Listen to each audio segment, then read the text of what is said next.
Yo a veces me pregunto, ¿qué pensará, no? Larreta cuando se ve 4 puntos abajo de Cristina con lo que gasta en pauta. Yo se lo digo a Alberto. Yo mismo te pido que no digas que esto es bueno porque no es bueno.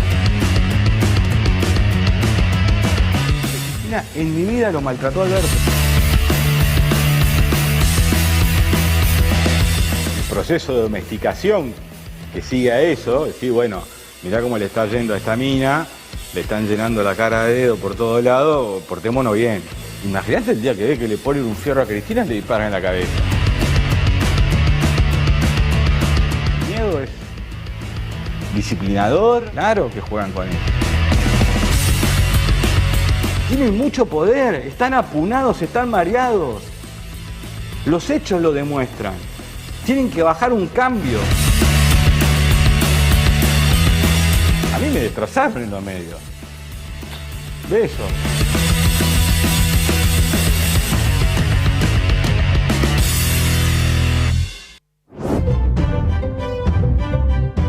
Bienvenidos a La Fórmula, este nuevo programa acá en el Destape Radio, con el que los estaremos acompañando con la mejor información y el mejor compañero que se pueda tener, señor Nicolás Lantos. ¿Cómo le va? Buenas noches. Muchas gracias, Carla. Vamos a estar hasta las 10 de la noche, de lunes a jueves, para contarles la última información y traer el análisis, ir calentando un año electoral que arrancó rápido. Así que si te parece, arranquemos rápido nosotros también. Vamos a ver qué pasó acá, señoras y señores, porque me parece que una de las grandes cosas en este 2023 es saber que el que rompe y se enoja, pierde. Así es, pareciera que están las dos grandes coaliciones buscando la forma de durar un poco más que la otra, de que los primeros signos de no dar más los dé el otro y que eso quizás le puede dar el pequeño margen de diferencia en una elección que al día de hoy todavía sigue muy abierta. Sí, y me parece que los que arrancaron con un año bastante complicado son los de Juntos por el Cambio, que a días de haber comenzado el 2023 ya evidenciaron varias rupturas en distintas provincias que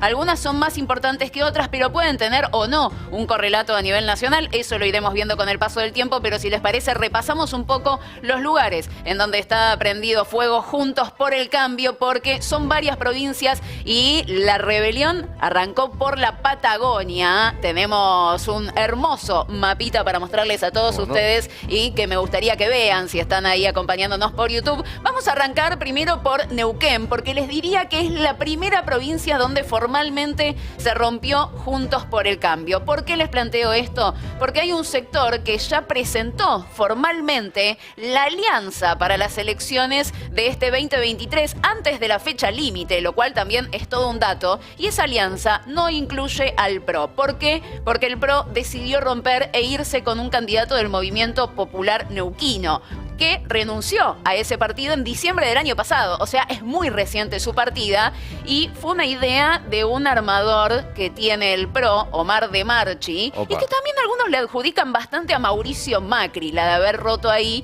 sin saber todavía si es una buena decisión. Bueno, en Neuquén, entonces, como les decíamos, el PRO va a ir por afuera de Juntos por el Cambio, relegando la posibilidad de tener el sello, porque es la gran sanción que definió la Mesa Nacional para todas las personas que decidan ir a jugar por fuera, y no va a usar ni Juntos ni Cambio, va a usar PRO. El que va a usar Juntos por el Cambio es el radicalismo junto a la coalición cívica. Igual es un poco raro eso de si te vas, te echo.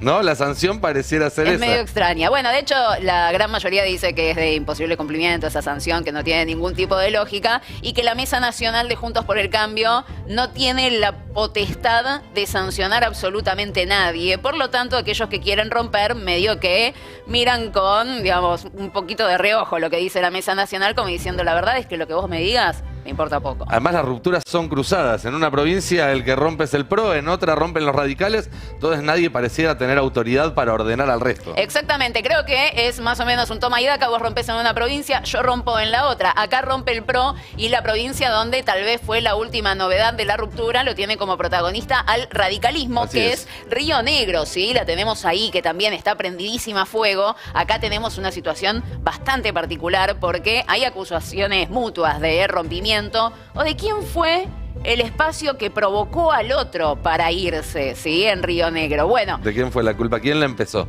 Me parece que todo es un poco interpretable, ¿no? En lo que sucede en Juntos por el Cambio, porque en este caso, si vamos a las cuestiones prácticas, el que decide romper es el radicalismo, que el sábado estuvo en una reunión de la convención de la UCR en Río Negro y decidió por amplia mayoría que iban a adherir a la boleta de Alberto Beretilnec, de Juntos Somos Río Negro, en esa provincia, saliendo de Cambia Río Negro. Pero ¿cuál es el motivo que dice el radicalismo? Bueno, yo quería formar parte del Juntos por el Cambio de Río Negro. El tema es que no me dejaron competir en internas. Y si no me dejan competir en internas, ¿qué tengo que hacer? Me tengo que ir a un lugar donde efectivamente pueda participar. Pero esa ruptura está sellada y tanto el radicalismo como el Río Negro, como el PRO en Neuquén, los dos resignan el uso del sello de Juntos por el Cambio.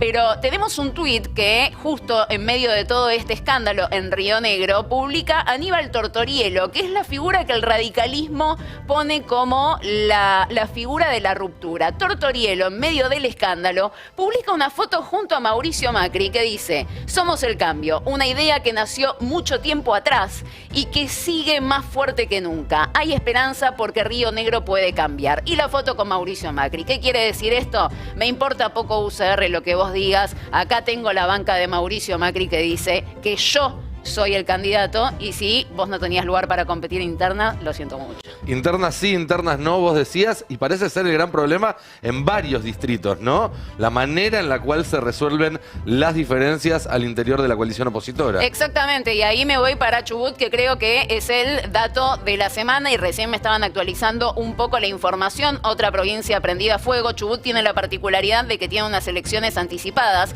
que son en la localidad de Trelew, que es una ciudad bastante importante, y el dilema ahí, y creo que en todas las provincias, es un poco este: ¿qué hacer cuando vos tenés provincias que no tienen paso? ¿Cómo haces para elegir vos los candidatos en esas provincias? Bueno, el tema que plantea Chubut es que vos tenés dos candidatos, uno por el PRO, uno por el radicalismo. El PRO le dice: quiero internas abiertas, esto que quiere decir con afiliados a Juntos por el Cambio y con independientes, o sea que no sean peronistas básicamente, que se metan en la interna.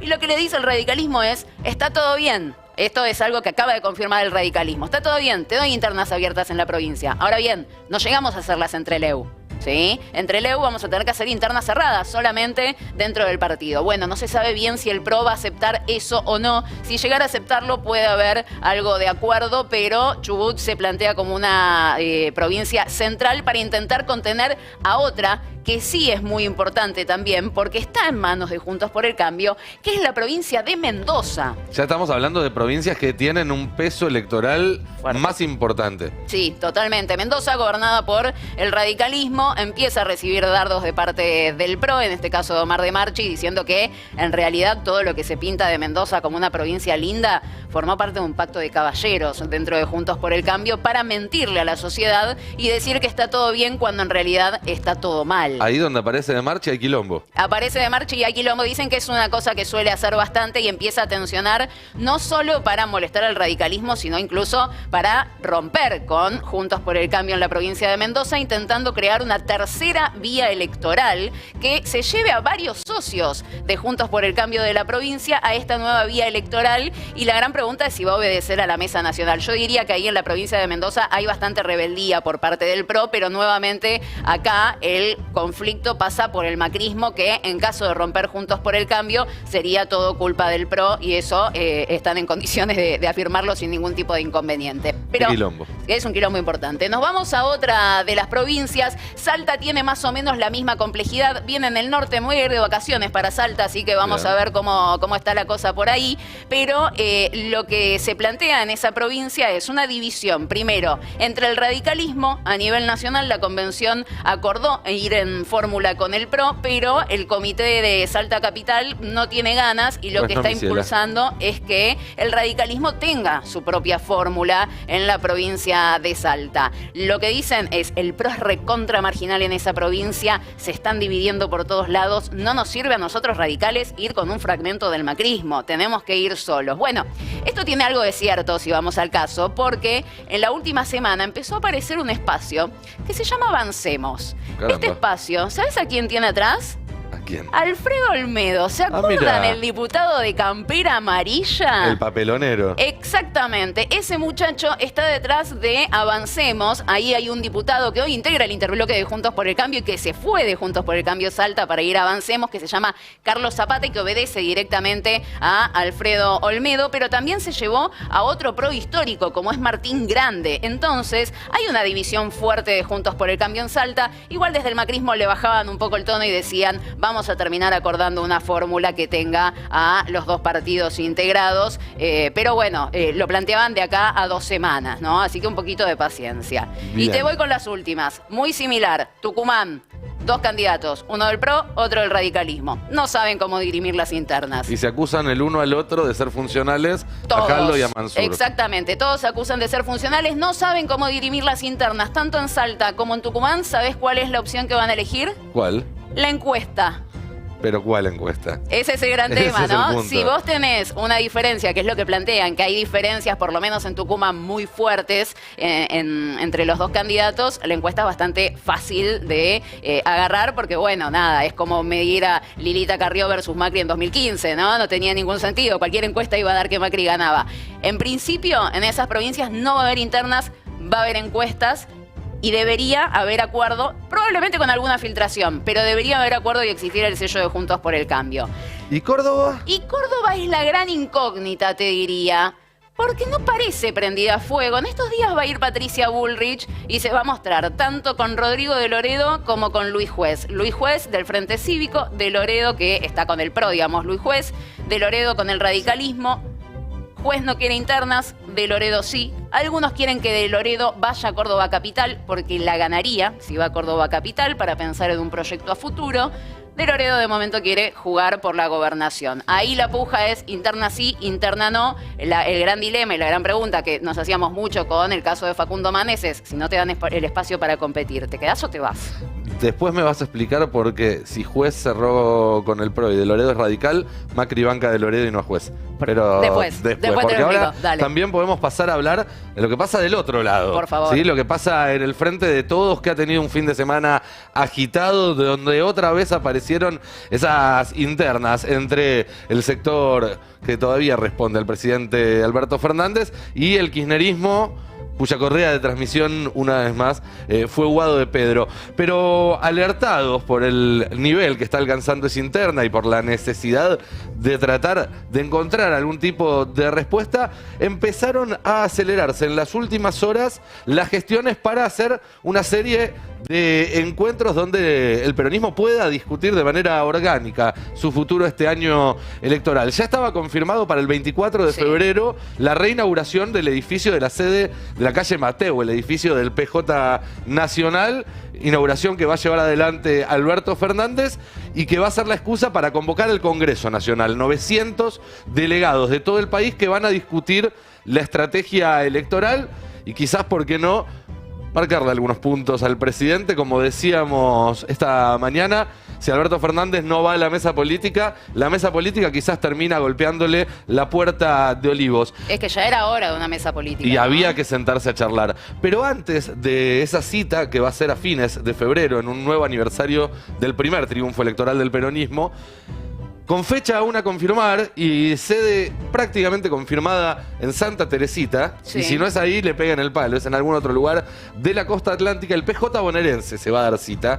Te digo, calculo que la semana que viene, bueno, a más tardar 10 días, en un encuentro que va a reunir obviamente a buena cantidad de intendentes, sindicalistas, movimientos sociales, y que si no hay ninguna sorpresa, Sí. que es algo que no se puede descartar nunca en la Argentina, va a poner la primera piedra, la primera certeza en la estrategia electoral del peronismo, que va a ser que Axel Kicillof va a ser candidato a la reelección en la provincia de Buenos Aires, algo que en estos días algunos todavía ponían en dudas, pero que se está empezando lentamente a acomodar y que puede ser una pieza sobre la cual se construye el resto del rompecabezas. Y bueno, va a haber que estar atentos. En el último tiempo uno empezó a ver como distintos referentes de la provincia de Buenos Aires, intendentes sobre todo, empezaron a instalar muy fuerte que Axel Kicillof es el mejor para reelegir en la provincia de Buenos Aires, mientras uno todavía ve encuestas que lo mide a nivel nacional al gobernador de la provincia. Así es. Si se llegara a definir eso, se terminaría de correr de la escena el rumor de un Axel por la Casa Rosada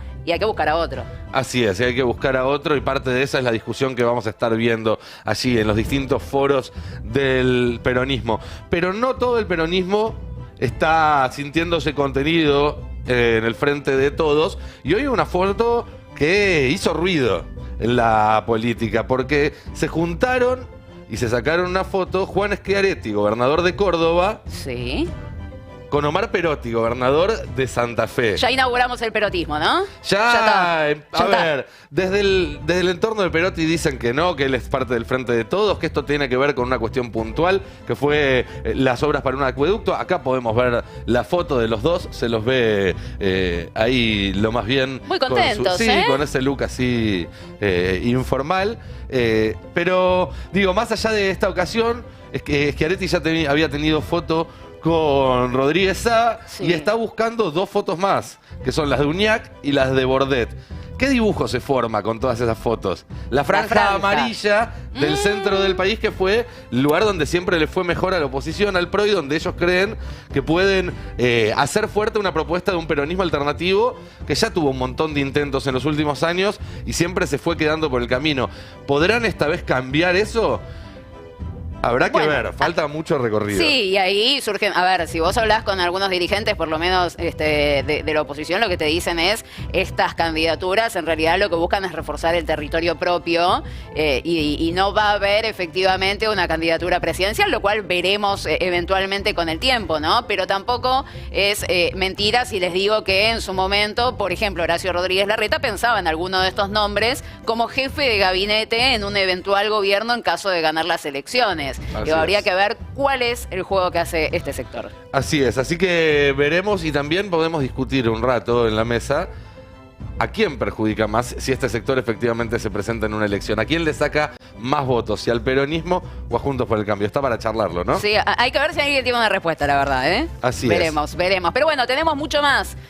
Sí, esta tarde hubo novedades judiciales en la causa que investiga el intento de asesinato, el acto terrorista contra Cristina Fernández de Kirchner, y la jueza Capuchetti volvió a rechazar la recusación sobre ella. Ella ya había rechazado una serie de recusaciones anteriores. Esta era más seria porque lo que marcaba era que ella estaba cobrando un sueldo del propio gobierno de la ciudad de Buenos Aires. Del Ministerio de Seguridad de la ciudad de Buenos Aires. Del Ministerio del propio de Alessandro, el mismo de los chats. El mismo de los chats, el mismo que tuvo que pedir licencia, que no es una renuncia, pero termina siendo una renuncia cuando, no sé si se acuerdan también del otro lado, pero cuando debatimos el tema de el impuesto a las ganancias de los jueces del Poder Judicial, lo que te dicen es, no podemos hacer que paguen ganancias, porque si pagan ganancias se reducen sus salarios, que no son para nada bajos, exactamente, son bastante onerosos, ¿no? Pero ¿por qué no podemos reducir su salario? Porque si reducimos su salario van a tener que buscar ingresos de otro lado para poder subsistir. Pobres jueces, exactamente. Bueno, en este caso vemos que aún así tienen ingresos de otro lado, por lo menos Capuchetti. Y dijeron, bueno, si tiene relación con el gobierno de la Ciudad de Buenos Aires, sobre todo por la defensa de Cristina, también puso un ojo bastante fuerte en el accionar de la policía de la Ciudad de Buenos Aires durante lo que fue la previa al atentado, ¿sí? Bueno, que la jueza haya tenido vinculaciones directas, no solo con D'Alessandro, sino en ese instituto también estaba Juan Bautista Maíquez, por ejemplo. Y dijeron, ¿cuál es la garantía de imparcialidad en todo esto? Se tiene que correr, porque además no está investigando. Pero ella sigue negándolo. Ella sigue negándolo y los acusados siguen refugiándose en eso, porque recordemos que Gastón Carrizo, uno de los únicos 3 detenidos, tenía que dar su indagatoria hace unos 10 días y pidió postergarla para que volviera Capuchetti de la feria. Y eso que la estaba subrogando Sebastián Ramos, el mismo que cerró la causa por los chats entre Robles y Alessandro por pedido de Stornelli. No es que la estaba investigando como subrogante, no sé, Zanini o Tailades, no. Pero bueno, se ve que Carrizo se sentía más cómodo esperándola. Me gusta, jueces a la carta. Elijamos me gusta. al que querramos. Sí, está muy bien. ¿Cuándo vuelve de vacaciones? Bien, nos vamos al plano internacional también en la información, porque en las últimas horas ha habido una profundización del conflicto en Ucrania. O te lo pongo entre paréntesis, porque ya no es solamente en Ucrania. Durante el fin de semana hubo una serie de ataques llevados a cabo por drones que se presupone son parte de las Fuerzas Armadas de Israel a distintos puntos de Irán. ¿Qué había en estos puntos? Al menos esto es lo que reporta la prensa que cubre estas cuestiones. Bueno, había fábricas de armamento. ¿Qué es el armamento? Que Irán le provee a Rusia para pelear en Ucrania. Se va ampliando este escenario y lo que vemos además también es que Europa, y acá atrás tenemos algunos datos, Estados Unidos y Europa están dándole una cantidad tan grande de ayuda a Ucrania que ven que si el conflicto sigue mucho tiempo más, no van a poder seguir sosteniéndolo. Acá estamos viendo los números. Creo que no ¿sí? puedo ni pronunciarlos, Nico, ¿eh? Esos creo que son 18.500 millones de euros por parte de Estados Unidos. Y esto es solo la ayuda militar, no incluye la ayuda financiera, no incluye la plata para pagar los sueldos de la administración ucraniana, por ejemplo. 2.300 millones a Alemania, 1.900 millones Reino Unido, 1.800 millones Polonia, y así sigue la cuenta. Y tanto es así que Olaf Scholz, que es el canciller de Alemania que está de gira en América Latina, que lo vio Alberto Fernández el fin de semana, que estuvo hoy con Lula, está pidiéndole, al igual que Estados Unidos, a los países de América Latina que aporten municiones y armas para Ucrania. Algo a lo que ya le dijeron que no Lula, Alberto Fernández, Boric y Pietro. Pero que vengan a pedir acá es raro. Claro. Y habla de algo que los expertos ya están advirtiendo, que es que este conflicto está vaciando los arsenales de Occidente y eso puede complicar también la situación con China. Por primera vez la semana pasada Estados Unidos sacó recursos del Teatro de Operaciones del Pacífico para llevarlo a Europa. Se está complejizando mucho y uno la verdad que preferiría que esto vaya rápidamente a un acuerdo de paz. Uno preferiría que esto no siga escalando, pero hasta la retórica habla de un conflicto que está lejos de terminar. Sí, además por lo que mostrás, ya vamos cumpliendo un año y los actores cada vez son más.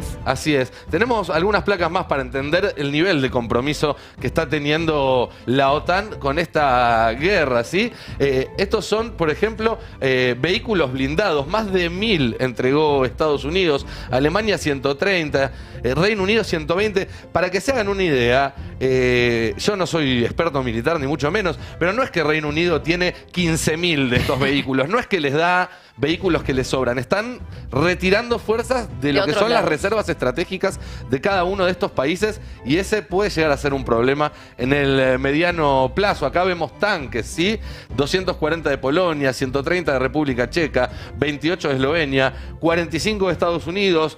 La semana pasada Alemania confirmó que también va a entregar tanques a Ucrania. La verdad es que la situación puede seguir escalando si esto sigue así. Vemos las cifras de artillería, 126 elementos por parte de Estados Unidos, más que todo el resto de Europa acumulada. Esto da cuenta de una guerra que cada vez es menos una guerra entre dos estados, Rusia y Ucrania, y más un conflicto de alcance global. Tenemos lanzacohetes también, Estados Unidos 32, República Checa 20, Reino Unido 6, Noruega 3, Francia 2. O sea, no solamente estamos viendo un financiamiento en materia de dinero increíble, sino también en elementos, ¿no? Sí, y tengamos en cuenta que a pesar de toda esta ayuda, lo que obtuvo Ucrania en el mejor de los casos es un empate, ¿sí? Están ya desde hace varias semanas trabados en el territorio, no ha tenido un triunfo importante y es tan así que en los últimos días Zelensky ya empezó a decir que van a necesitar aviones y que van a necesitar submarinos también.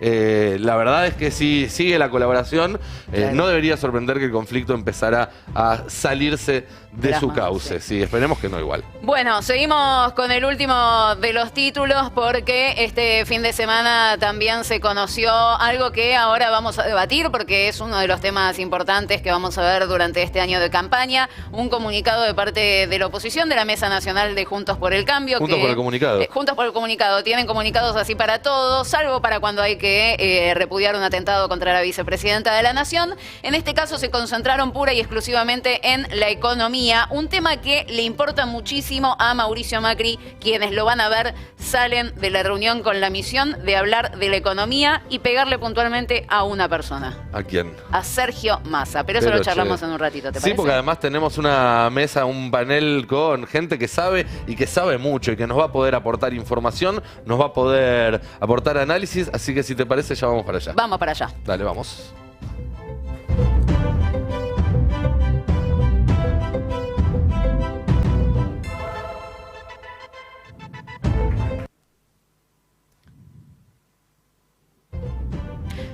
Y ya estamos acá en compañía de nuestros queridos columnistas, compañeros de trabajo que van a enaltecer muchísimo todo esto, ¿no? Así es, y si de economía se trata, tener acá a Juli Estrada, la verdad que es un golazo. Juli, bienvenida y muchas gracias. Gracias, Nico, gracias, Carla. Muy bien, recién la rompieron, ¿eh? ¿Le Bueno, gustó? mil gracias. Muy bien. Casi como si lo hubiéramos practicado. No, muy bien, muy bien. Y el señor Adrián Murano, por favor, Así es, una jefe de eminencia. redacción del Destape Felicitaciones Web. por el debut y extraordinario debut aparte, porque estuvieron muy afilados los dos. Muy Bueno, bien. buenísimo. Terminamos Sí, igual ya la entienden. parte del autobombo. Que a veces sí entienden. Bueno, somos la Estuvieron muy fórmula, afilados. chicos. No, y él dice afilados porque está haciendo Muy un afilados. chivo subliminal Claro. de su programa, A las ¿verdad? 12 del Desafilado. mediodía, todos Claro, los días acá en el Destape Radio, por supuesto, con una tremenda programación. Pero bueno, esta es la fórmula. ¿La votan de momento? Por supuesto. No sabemos fórmula de qué.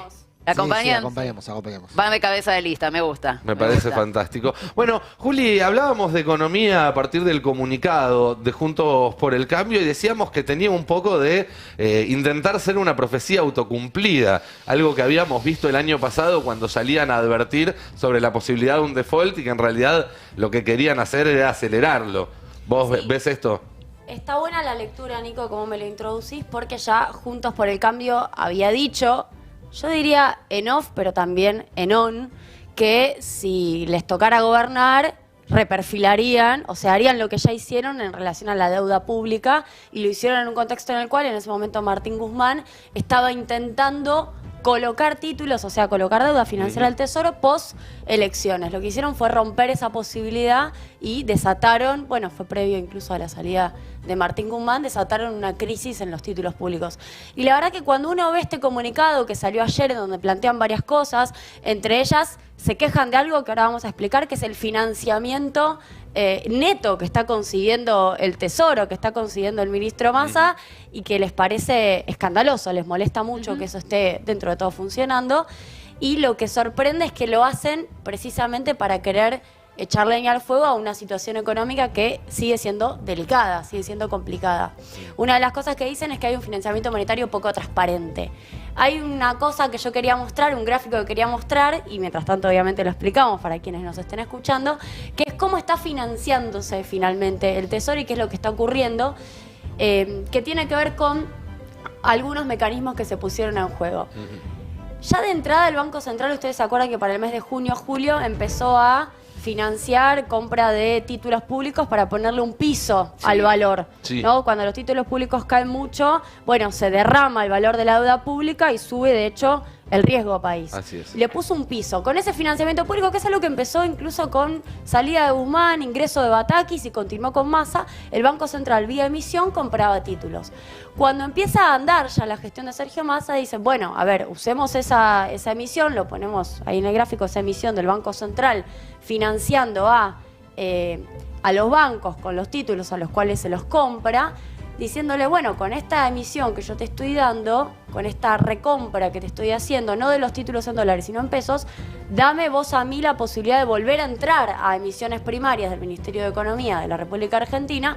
Por ende, de alguna manera logro que esa emisión inicial del Banco Central se absorba con financiamiento neto al Tesoro. Quizás estoy hablando difícil, pero es importante que lo entendamos, porque Cambiemos lo que está diciendo es, están financiándose de una manera espuria, y en realidad lo que yo estoy diciendo es, hay una emisión monetaria que se hizo, entre otras cosas, para sostener la economía mientras ellos bombardeaban, para sostener los títulos, y esa emisión, para que no sean pesos dando vueltas, lo que se busca es que vaya nuevamente al Ministerio de Economía a hacer financiamiento neto. Porque además Cambiemos no quiere que se financie el Estado emitiendo, no quiere que se financie el Estado de esta forma. De alguna manera lo que buscan es desfinanciar el Estado. El comunicado dice que están preocupados por la economía, pero pareciera que en realidad lo que buscan es que a la economía le vaya lo peor posible para sacar una tajada electoral. Sí, y otra cosa que viene ocurriendo, que tampoco les gusta, es que se empezó a usar esa liquidez del sector público, ¿no? Municipios, provincias, que de repente les sobran fondos y los tienen en un plazo fijo. Agarró Hacienda y les dijo, miren muchachos, esta plata, ¿por qué no me la invierten en títulos públicos? Lo cual a mí me permite mejorar el financiamiento del sector público. Y eso es lo que empezó a pasar.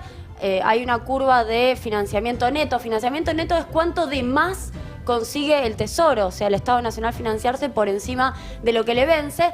Y al final, en diciembre, ya estamos viendo 700.000 millones de pesos de financiamiento neto extra. Para enero, tuiteó hoy Eduardo Setti, que estamos en 219.000 millones de pesos de financiamiento neto extra, lo cual, de nuevo, no resuelve el problema del 2023 y, digo, no es una solución de fondo. Pero en este contexto, Juntos por el Cambio dice... Este es un financiamiento poco transparente. ¿Sabés cuál Lo es? mismo que reperfilaron la deuda, o sea, Claro. la defaultearon en pesos. Bueno, ¿sabes lo que plantean ellos? Que te cuentan, ¿no? Que le importa mucho a Macri. Por ahí puede ser un poco hipócrita lo que voy a decir, pero no son mis palabras, son las de ellos.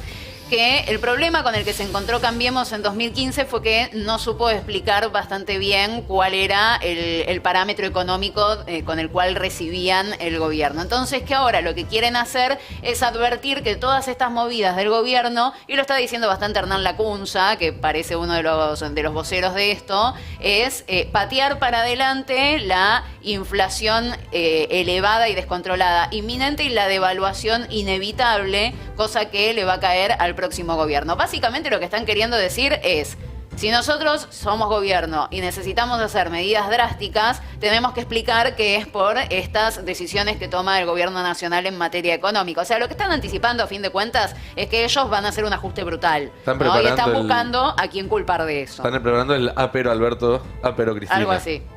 Pero Massa sería. Sí, lo del ajuste brutal, bueno, definamos brutal, ¿no? Venimos de observar una caída de la inversión del 38% en 2022. Es un ajuste importante de la inversión pública. Más que eso, con el estado de cosas en la que están las mayorías populares, habría que buscar otra palabra que no sea brutal, que sea... ¿Descomunal? Sí. No, criminal, Okay. se me ocurre. Sí, que no te quepa duda que lo están planeando. Por eso. Y creo que la palabra ajuste no aplica necesariamente al plan que intentarán aplicar, sino que lo que van a aplicar, por lo menos por lo que anuncian en este comunicado del fin de semana, es una transformación de la Argentina en un país de principal componente económico extractivo Sí. y mano de obra ya no barata, sino esclava. El modelo es Perú, con todo lo que esto implica, y lo digo adrede por lo que está ocurriendo en Perú. El modelo es Perú. Ahí- Perú es un país Sí. con una macroeconomía estable, con una moneda estable, Claro. con un funcionario estable que es el presidente del Banco Central. Hoy en el programa un ex congresista lo definía como una dictadura parlamentaria y que al mismo tiempo tiene una economía extractivista, proveedor de materia prima que le interesa a las principales potencias, fundamentalmente minería. Entonces, Argentina tiene, lo dijo la jefa del Comando Sur, Argentina tiene recursos naturales que le interesan a los países centrales.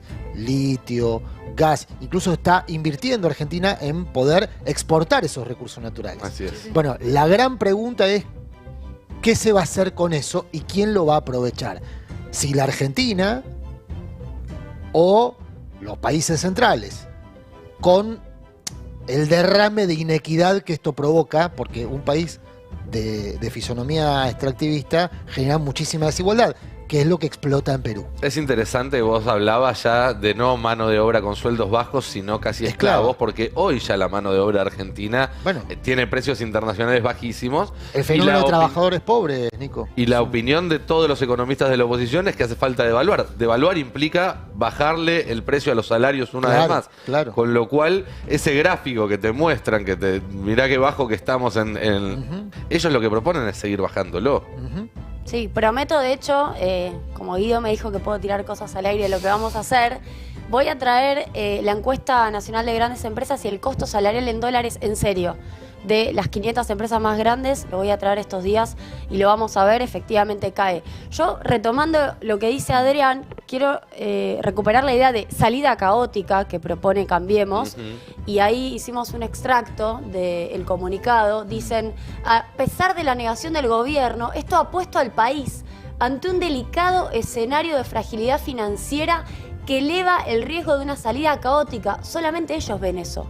En todo caso, el quilombo fue julio y ahora se fue ordenando para evitar una salida caótica. Sí. Es al revés. Ellos quieren efectivamente, decía Carla, el plan bomba, pero estallando antes. En el equipo de Massa te dicen, cuando asumimos, los diarios hablaban de hiperinflación y asamblea legislativa, ahora los diarios hablan de Massa porque lo quieren bajar. Obviamente es la versión sesgada de su equipo, pero algo de eso hay, digamos, ¿no?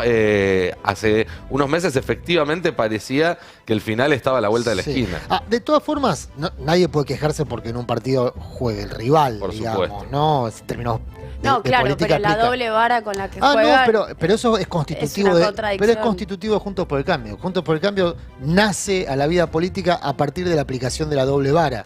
De hecho, tiene como uno de sus mantras la institucionalidad y colonizó el sistema de justicia. O sea, es constitutivo de Juntos por el Cambio, del PRO particularmente. Así que ahí no hay una novedad. En tal caso, lo que sí implica una novedad es que a luz del día se presenta un programa con estos componentes, ¿no? Una Argentina de mano de obra esclava, o llamémosle semiesclava, porque abaratar más el costo de la mano de obra es prácticamente calificarse, o podría ser calificado de ese modo. Y por otro lado, insisto, con las columnas vertebrales de la resistencia popular quebradas, porque no me quiero olvidar también que parte del proyecto es destruir el sistema de representación sindical, que fue uno de los pocos elementos, uno de los pocos contrapuntos que se le presentaron a Macri en esos momentos iniciales de gestión donde parecía invencible, al punto de que había muchos sectores del peronismo que acompañaban las políticas del macrismo en esos primeros 2 años, y sectores del sindicalismo construyeron, como había pasado en la Resistencia, planteando un paralelismo histórico exagerado, por cierto, pero como había pasado en la Resistencia, sectores del sindicalismo, algunos acompañaban también, ¿no? Algunos sectores del sindicalismo acompañaban la política de Macri. Perdieron un atril por el camino. Claro, pero otros construyeron esa resistencia que después alumbró una alternativa electoral que fue el Frente de Todos. No me olvido que la reunión en la que Cristina Kirchner empieza a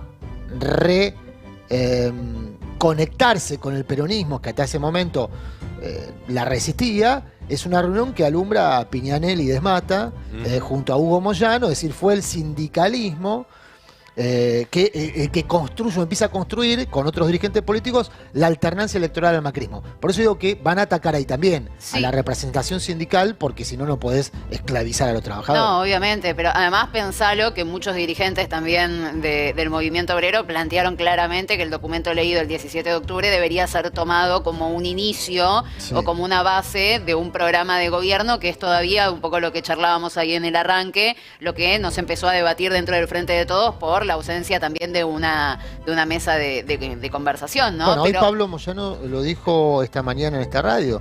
Es necesario liderazgo, es necesario conducción. Hoy no hay liderazgo, hoy no hay conducción para poder sostener la unidad. Primer dato, sostener la unidad y después fortalecer una alternativa, una propuesta electoral que tampoco hoy aparece nítida, clara, ¿no? Bueno, tanto Máximo como incluso Massa vienen reclamando la aparición de una mesa. Claro, la mesa. Que Va a haber- Máximo lo vuelve a plantear el domingo en la entrevista que le hacen para tener este liderazgo y esta ejecución táctica de la toma de decisiones que sigue faltando. Sí, la mesa creo que va a terminar sucediendo, más no sea por propia casi gravitación.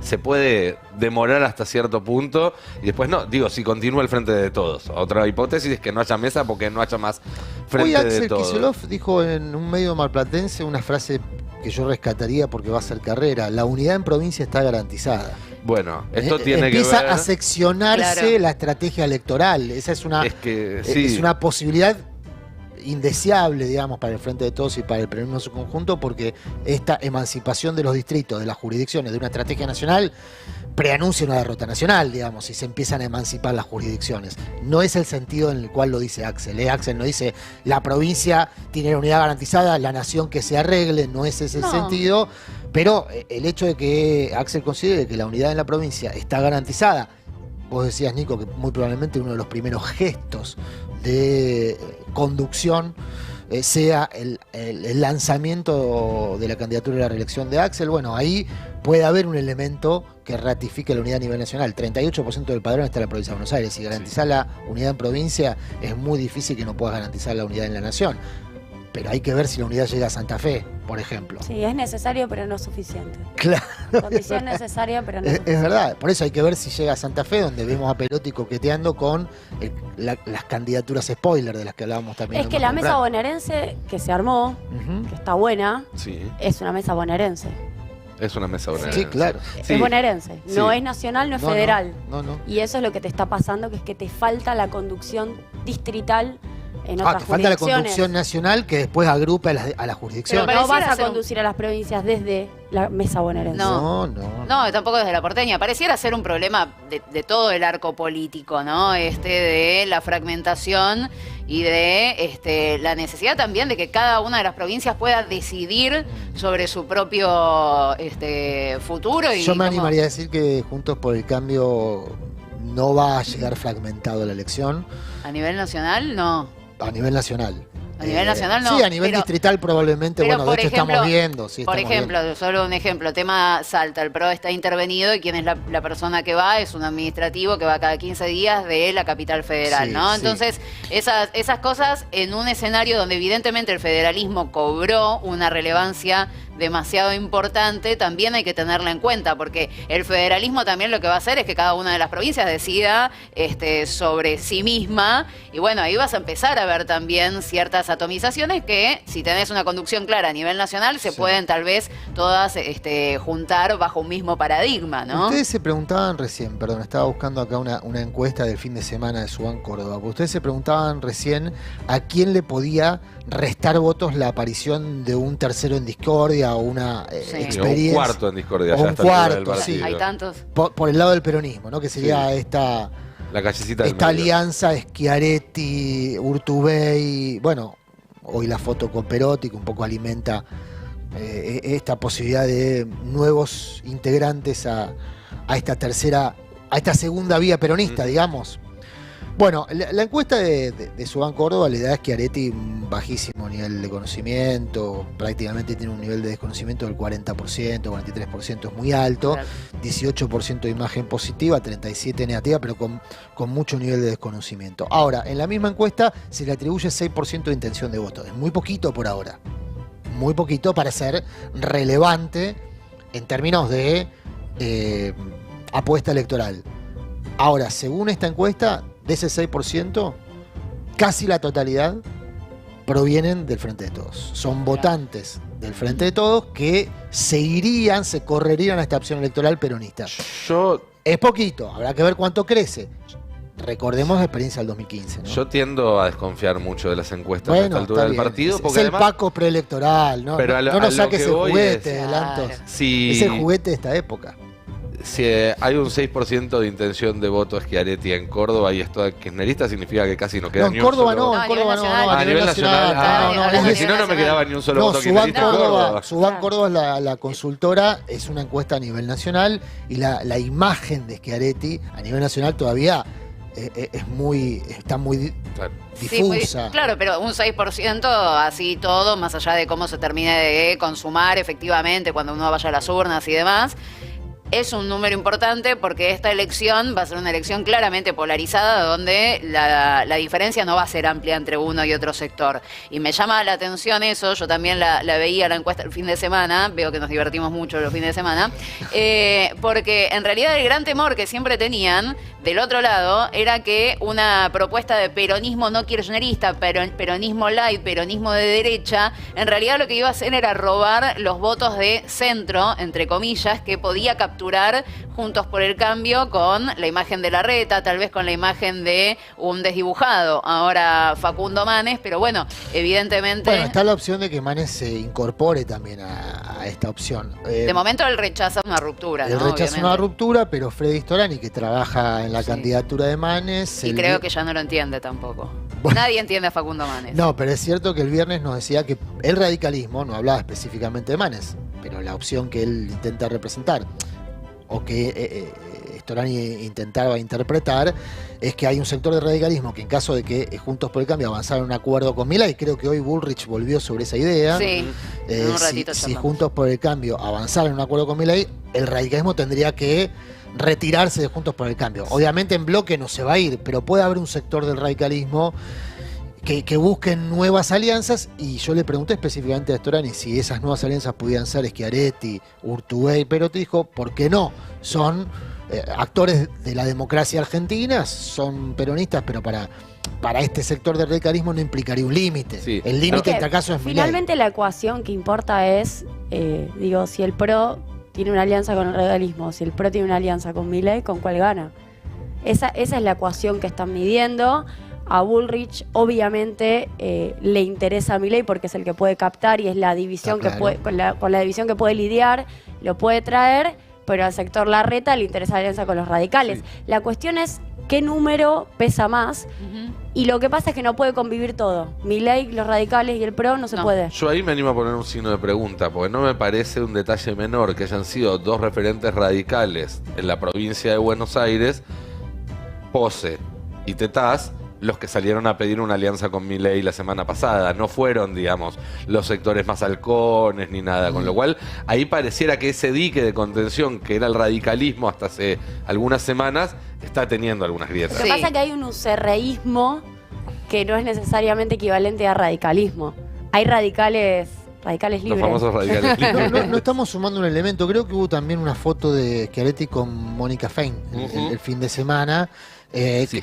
que es el socialismo que busca aliados en Bueno, el todos los- frente de frentes en Santa Fe es la estrategia más interesante que tiene justamente el PRO en Santa Fe, que venía siendo minoría por el Frente Cívico y Social entre socialistas y radicales, que era una experiencia, la verdad, novedosa, porque no había socialismo en otras provincias que tuviera alianza con el radicalismo, y rompiéndose eso, luego de la muerte de Miguel Lifchitz, el PRO tiene una posibilidad en Santa Fe que no tenía, y el frente de frente sería una experiencia que querrían copiar en otros lados. La menciona a Feña, esta foto de fin de semana, habla de un intento de armado nacional con un foco hoy puesto en esa frontera, en ese límite geográfico entre Córdoba y Santa Fe, que no es una frontera, ya lo sé, pero que puede terminar siendo una alianza política muy potente, porque Sí, claro. cuando vos sumás los votos de esas dos provincias, fueron determinantes para la presidencia Sí, de Mauricio Macri. totalmente. Así es. Y hablando de impacto político, reapareció Máximo Kirchner. Así es, dio una entrevista el fin de semana con Marcelo Figueras, nuestro compañero acá de Big Bang, en el cohete a la luna, donde dejó algunas definiciones interesantes. Vamos a repasar algunos pasajes y en todo caso charlar un poco y tratar de interpretar la posición del diputado nacional. Cristina no es peligrosa para nadie, ni para la gente, ni para los comerciantes, ni para los industriales, ni para los empresarios. Sí para los abusos de las corporaciones. Una persona que tiene una relación con la sociedad que la vuelve la candidata en cualquier encuesta más votable, ¿no? Que más intención de voto concentra, a pesar de todo lo que se ha hecho, ¿eh?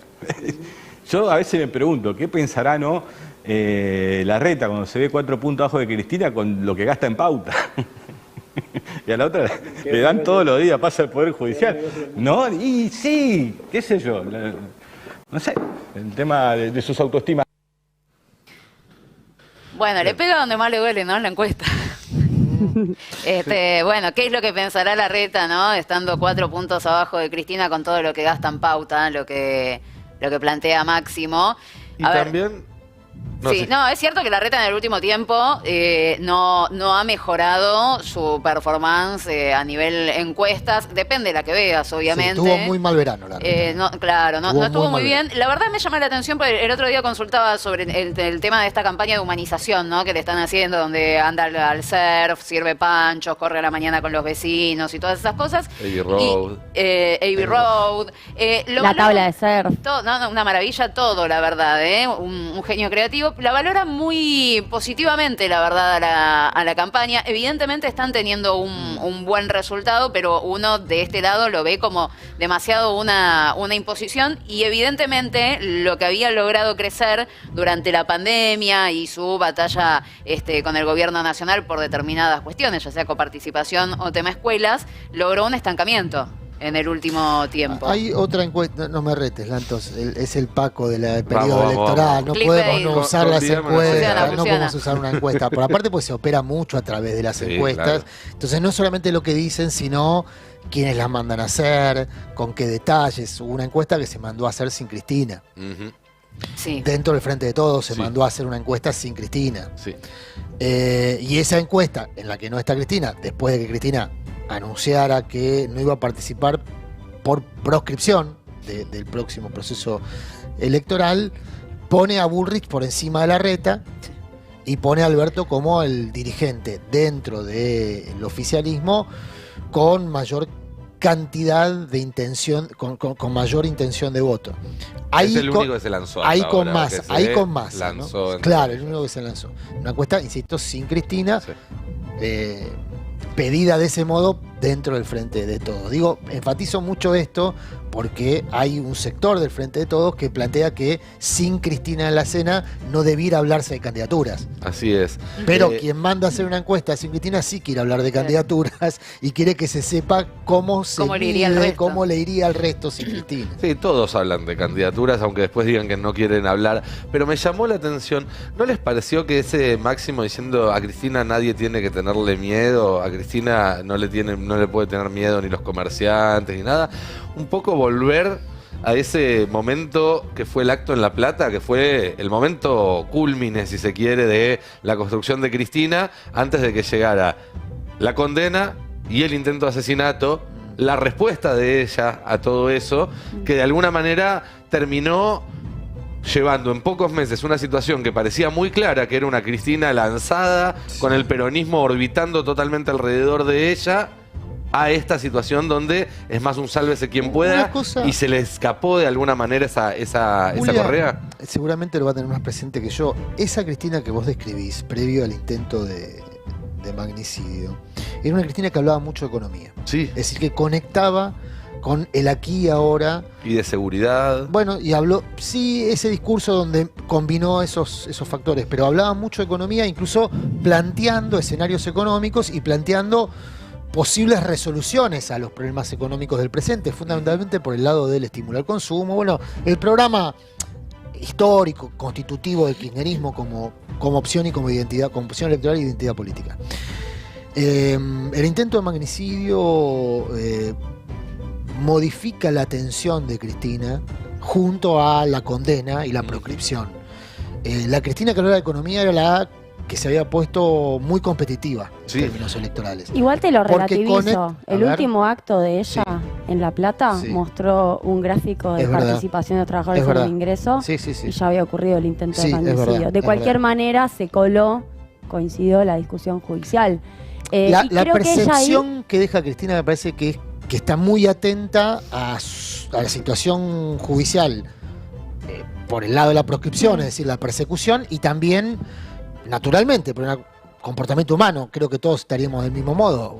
Fuimos atacados, un intento de asesinato, y vemos que no se investiga, estaríamos preocupados por eso, porque eso invitaría a repetir Sí. el ataque, digamos, Así si es. no se investiga. O sea, De cualquier tiene manera, lógica que esté preocupado por eso, no estaba hay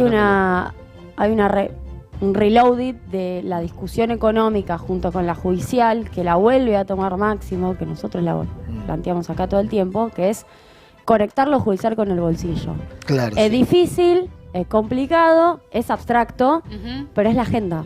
Porque Sí. finalmente, ¿cómo haces para sostener un planteo de suba de salarios, un planteo de mejora en el poder adquisitivo en todos los rubros del bolsillo con una agenda judicial que avanza casi como una abstracción, casi como si te hablara de la macro? De hecho, yo vengo planteando, es más fácil hablar de la macro que hablar de la justicia, porque se entiende más fácil para el lenguaje común de la gente. Y me parece que esa agenda de las prepagas, las telecomunicaciones, donde la justicia intervino, que Máximo la vuelve a citar, es finalmente la manera que se encontró para conectarlo, y creo que el discurso frente de todos, o si querés kirchnerista puro, va por ese lado en el 2023. Podemos seguir escuchando a Máximo, que habló de varios de estos temas, así que sigamos prestando la atención a lo que dijo en la entrevista. Creyeron que alcanzaba con eso, con desgastarla, maltratarla, asustar al que se acercara, y le salió mal. Se ganó una elección en el 2019 con una muy buena manera y transformó a Macri en el primer presidente no reelecto en la historia de la Argentina. Un tipo que tuvo la suma del poder público aparte, y privado, o sea, tenía todo, todos los medios, todo el Fondo Monetario le da 45.000 millones, el Poder Judicial, si Macri decía que Marcelo Figueras era culpable de algo, era boleta, porque tenía un poder residual, o porque va a saber qué cosa, te caminaban los servicios, hacían un desastre y perdieron la elección, digamos. Bien, esto mismo, ¿no? Que decíamos, la utilización del poder, y algo que no lo dice, pero que está presente todo el tiempo, que es que ese poder no solamente no dejó de estar ahí cuando la derecha perdió las elecciones en 2019, sino que por el contrario, hoy parece en algún punto más fuerte que cuando eran gobierno. Yo creo que hay más fragilidad institucional hoy que en 2019, no cabe ninguna duda. Y para lo que es efectivamente el funcionamiento del Poder Judicial, el nivel de putrefacción es mayor porque pasó más tiempo y porque se hizo menos. Y además, en la medida en que vos no lográs ordenarlo, finalmente lo que termina ocurriendo es que tienen más poder. Vos la recusás a Capuchetti y Capuchetti resiste. Y encima es más grave porque tenemos pruebas de que formó parte de la asociación en donde Alessandro era su jefe en términos, si querés, políticos, el de seguridad de Cava, a una mina que tiene que investigar, una funcionaria institucional que tiene que investigar el magnicidio a Cristina. Y si no lo resolves, es peor. Y entonces ya van 3 años, no estamos en esta situación. Las expresiones de impunidad son grotescas. Ya hoy se conoció una apelación del juez Diadarola, que es uno de los que estaba en esta... uno de los huemules. En este tour de fin de semana de Clarín, digamos, organizado por Clarín en lo de Joe Lewis, que dicho sea de paso va a ser protagonista de la semana porque se está haciendo otra vez la marcha de visibilización de la apropiación del lago escondido. Y Diadarola había pedido el pase a Comodoro Pi de la causa en Bariloche, donde se debiera investigar los distintos delitos que se podrían haber cometido en este viaje. Distintos, hay varios delitos que se deberían sancionar. Se rechazó en primera instancia y Diadarola apeló a Cámara, insisto, con un nivel de impunidad extraordinario. Imagínate que es un juez pidiendo que vaya a Comodoro Pi, que es el santuario de los expedientes que involucran al sistema de poder, no solamente al macrismo, ¿no? Comodoro Pi es un santuario de protección del sistema de poder. Bueno, hay un juez que pide, tráiganlo acá porque ahí tengo la impunidad garantizada. Todo esto se hace a la luz del día, sin ningún pudor. Y ahí es donde yo marco un pequeño disenso con algo que decía Julia, pero no en la cuestión de fondo, porque yo coincido en lo que dice Julia respecto a que el gran problema institucional de la Argentina, económico de la Argentina, democrático que tiene la Argentina es su sistema de injusticia. Es el gran problema. Hay que demoler el sistema y hacerlo de vuelta. Yo no soy reformista, digamos, en ese aspecto. Ahora, esa agenda, que es una agenda bien importante, de fondo, central, es muy difícil de desarrollar en el último año de tu mandato, incluido un primer mandato. Entonces, si no lo hiciste en los 100 primeros días, donde se supone que venís con todo el brío del presidente o del frente recién asumido, no lo haces en el primer año, es cierto, tenías pandemia, bueno, hacerlo en el último año es muy difícil. ¿Qué pasa si esa agenda no se puede desarrollar?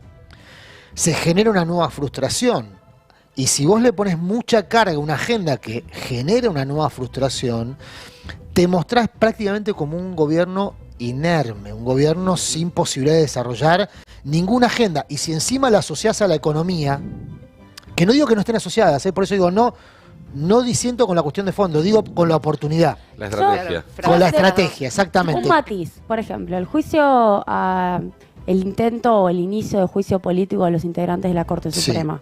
Hay quienes dicen ya no tiene sentido porque nuevamente no hay mayoría, Hay que lo hacerlo. que ya sabemos. Ahora, hay que hacerlo Sí, porque claro. es un periodo que se abre por 3 años, porque tenés la posibilidad de utilizarlo como herramienta de Sin duda. negociación. Digo, entonces, está bien, 4º año. Ahora, avanzar y en todo caso, Yo digo que centrar Negociar.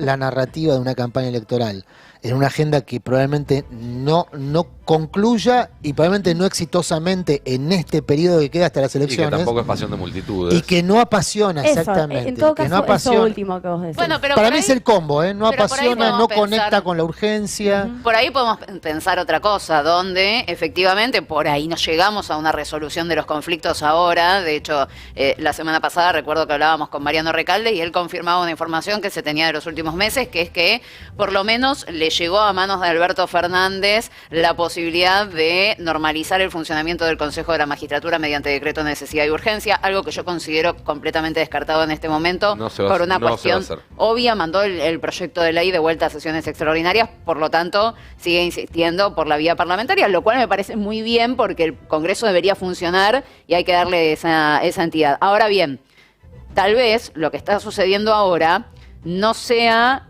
un fracaso en sí mismo, y pienso en voz alta, sino una construcción del relato que va a venir como parte de la campaña de promesa de un nuevo gobierno que sí, aprovechando los 4 años que le toca y los primeros 100 días, pueda llegar a hacer algo. Es que ahí también el timing es clave. Este juicio político, que estamos de acuerdo que hay que llevarlo a cabo y que tiene una resolución todavía abierta, porque si bien los votos no están, yo creo que lo que se busca acá no es los 2/3 en ambas cámaras, sino en todo caso plantear ante la opinión pública una serie de problemáticas que en todo caso se dirimirán en las elecciones. Pero digo, más allá de eso, pasado mañana va a haber una marcha 1 de febrero convocada por el juez Ramos Padilla ante tribunales por este tema. Hace un año hubo otra marcha igual. Y fue una marcha que muchos vieron con sorna o que pensaron que fue un fracaso porque no había suficiente gente.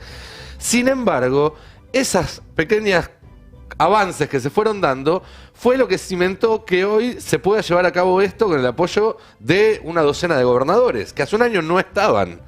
Y que de alguna manera se fue preparando un poco o se fue poniendo el tema en la agenda o instalándolo lentamente para permitir que después, a partir de un suceso puntual que fue la filtración de una serie de chats que dejaron en evidencia una serie de chanchullos bastante grosos y un fallo de la Corte muy político como el de la coparticipación, bueno, sin la construcción previa de un sector del oficialismo durante los años anteriores, probablemente la reacción no hubiera podido ser No, yo, tan contundente. Vuelvo sobre el Totalmente punto. de acuerdo, Nico. No, considero que es muy relevante. Y considero que hay que avanzar, aunque no se tenga, lo dije 250 millones de veces durante estos 3 años, la correlación de fuerzas son los padres, digamos. No hay forma de justificar ninguna decepción, mejor dicho, ninguna renuncia desde el punto de vista de la batalla política porque asumís que no vas a tener la fortaleza para darla o no vas a tener la fortaleza suficiente para darla. Sobre No. todo porque esa falta de fortaleza también fue culpa de malas decisiones. Las mayorías se tomadas que te llevaron a perder construyen, una elección, ¿no? haber renunciado a construir mayorías o a intentar hacerlo para reformas estructurales es una de las decepciones Sí. que mucho votante del Frente de Todos tiene con el Frente de Todos. Entonces, mal haría yo en decir, bueno, no lo hagamos ahora porque no lo hicimos antes. No, al revés. Está bien hacerlo. Digo que cimentar una campaña electoral donde la urgencia del aquí y ahora en un país con 4, 5, 6 pibes bajo la línea de la pobreza, es lo que dicen las estadísticas, en la necesidad de reformar el sistema de justicia para que no aumenten más los servicios, para que no tengan beneficios extraordinarios, para todo lo que ya sabemos y que también describió CEPA en sus informes de cómo impactan en la economía, me parece que es una agenda muy lejos del aquí y ahora. Y una Igual, elección conecta con el aquí y ahora, con la Sí, urgencia, claro. y con el futuro también. Pero con un futuro relacionado con esa urgencia. Sí, en un país con urgencia como la Argentina, no es Noruega. Uno estima que eso va a estar presente, ¿no? Pero digo, así como el año pasado se discutió la posibilidad de eliminar las PASO o de suspender las PASO a nivel nacional, y muchos lo que te decían es, la verdad que estoy completamente de acuerdo. Incluso no me molestaría también eliminar las intermedias y sumarlas a las elecciones ejecutivas para que sea todo más ordenado y que el gobierno de turno tenga una mejor correlación de fuerzas y demás. Lo que siempre te plantean es ese debate. Nunca se puede dar porque nunca es el momento. Lo que hay que hacer para plantearlo es incorporarlo en un programa de gobierno que te diga, bueno, este va a ser uno de mis objetivos. Es lo que se votó. Yo recuerdo la salida de Cristina del 2015, quienes fuimos parte de las discusiones esas chiquititas de qué teníamos que hacer si ganábamos, de algunas charlas más económicas, decíamos 3 cosas en la agenda, 3 banderas. Hay que reformar la cuestión judicial, hay que meterse con los medios y hay que avanzar sobre la concentración económica. Nos plantearon desde muchos lugares que eran todas agendas abstractas, lejanas a la gente. Si querés, la de la concentración económica vinculada al proceso inflacionario, pero igual, viste, rara, aburrida, la estructura concentrada de las cadenas de valor. Cuando arranca el gobierno actual de Alberto Fernández, fueron abandonados los 3 temas. Y fueron abandonados durante 2 años, 3 años. Casi diciendo que la de la justicia no era para tanto, ya lo íbamos a ver. Lo de los medios no influía en la gente porque la gente tomaba decisiones en base a cómo vivía y no en base a las noticias que consumía. Y lo de la concentración económica no explicaba la inflación. A mí estuvieron 1 año y medio diciéndome que eso no era así, funcionarios del gobierno.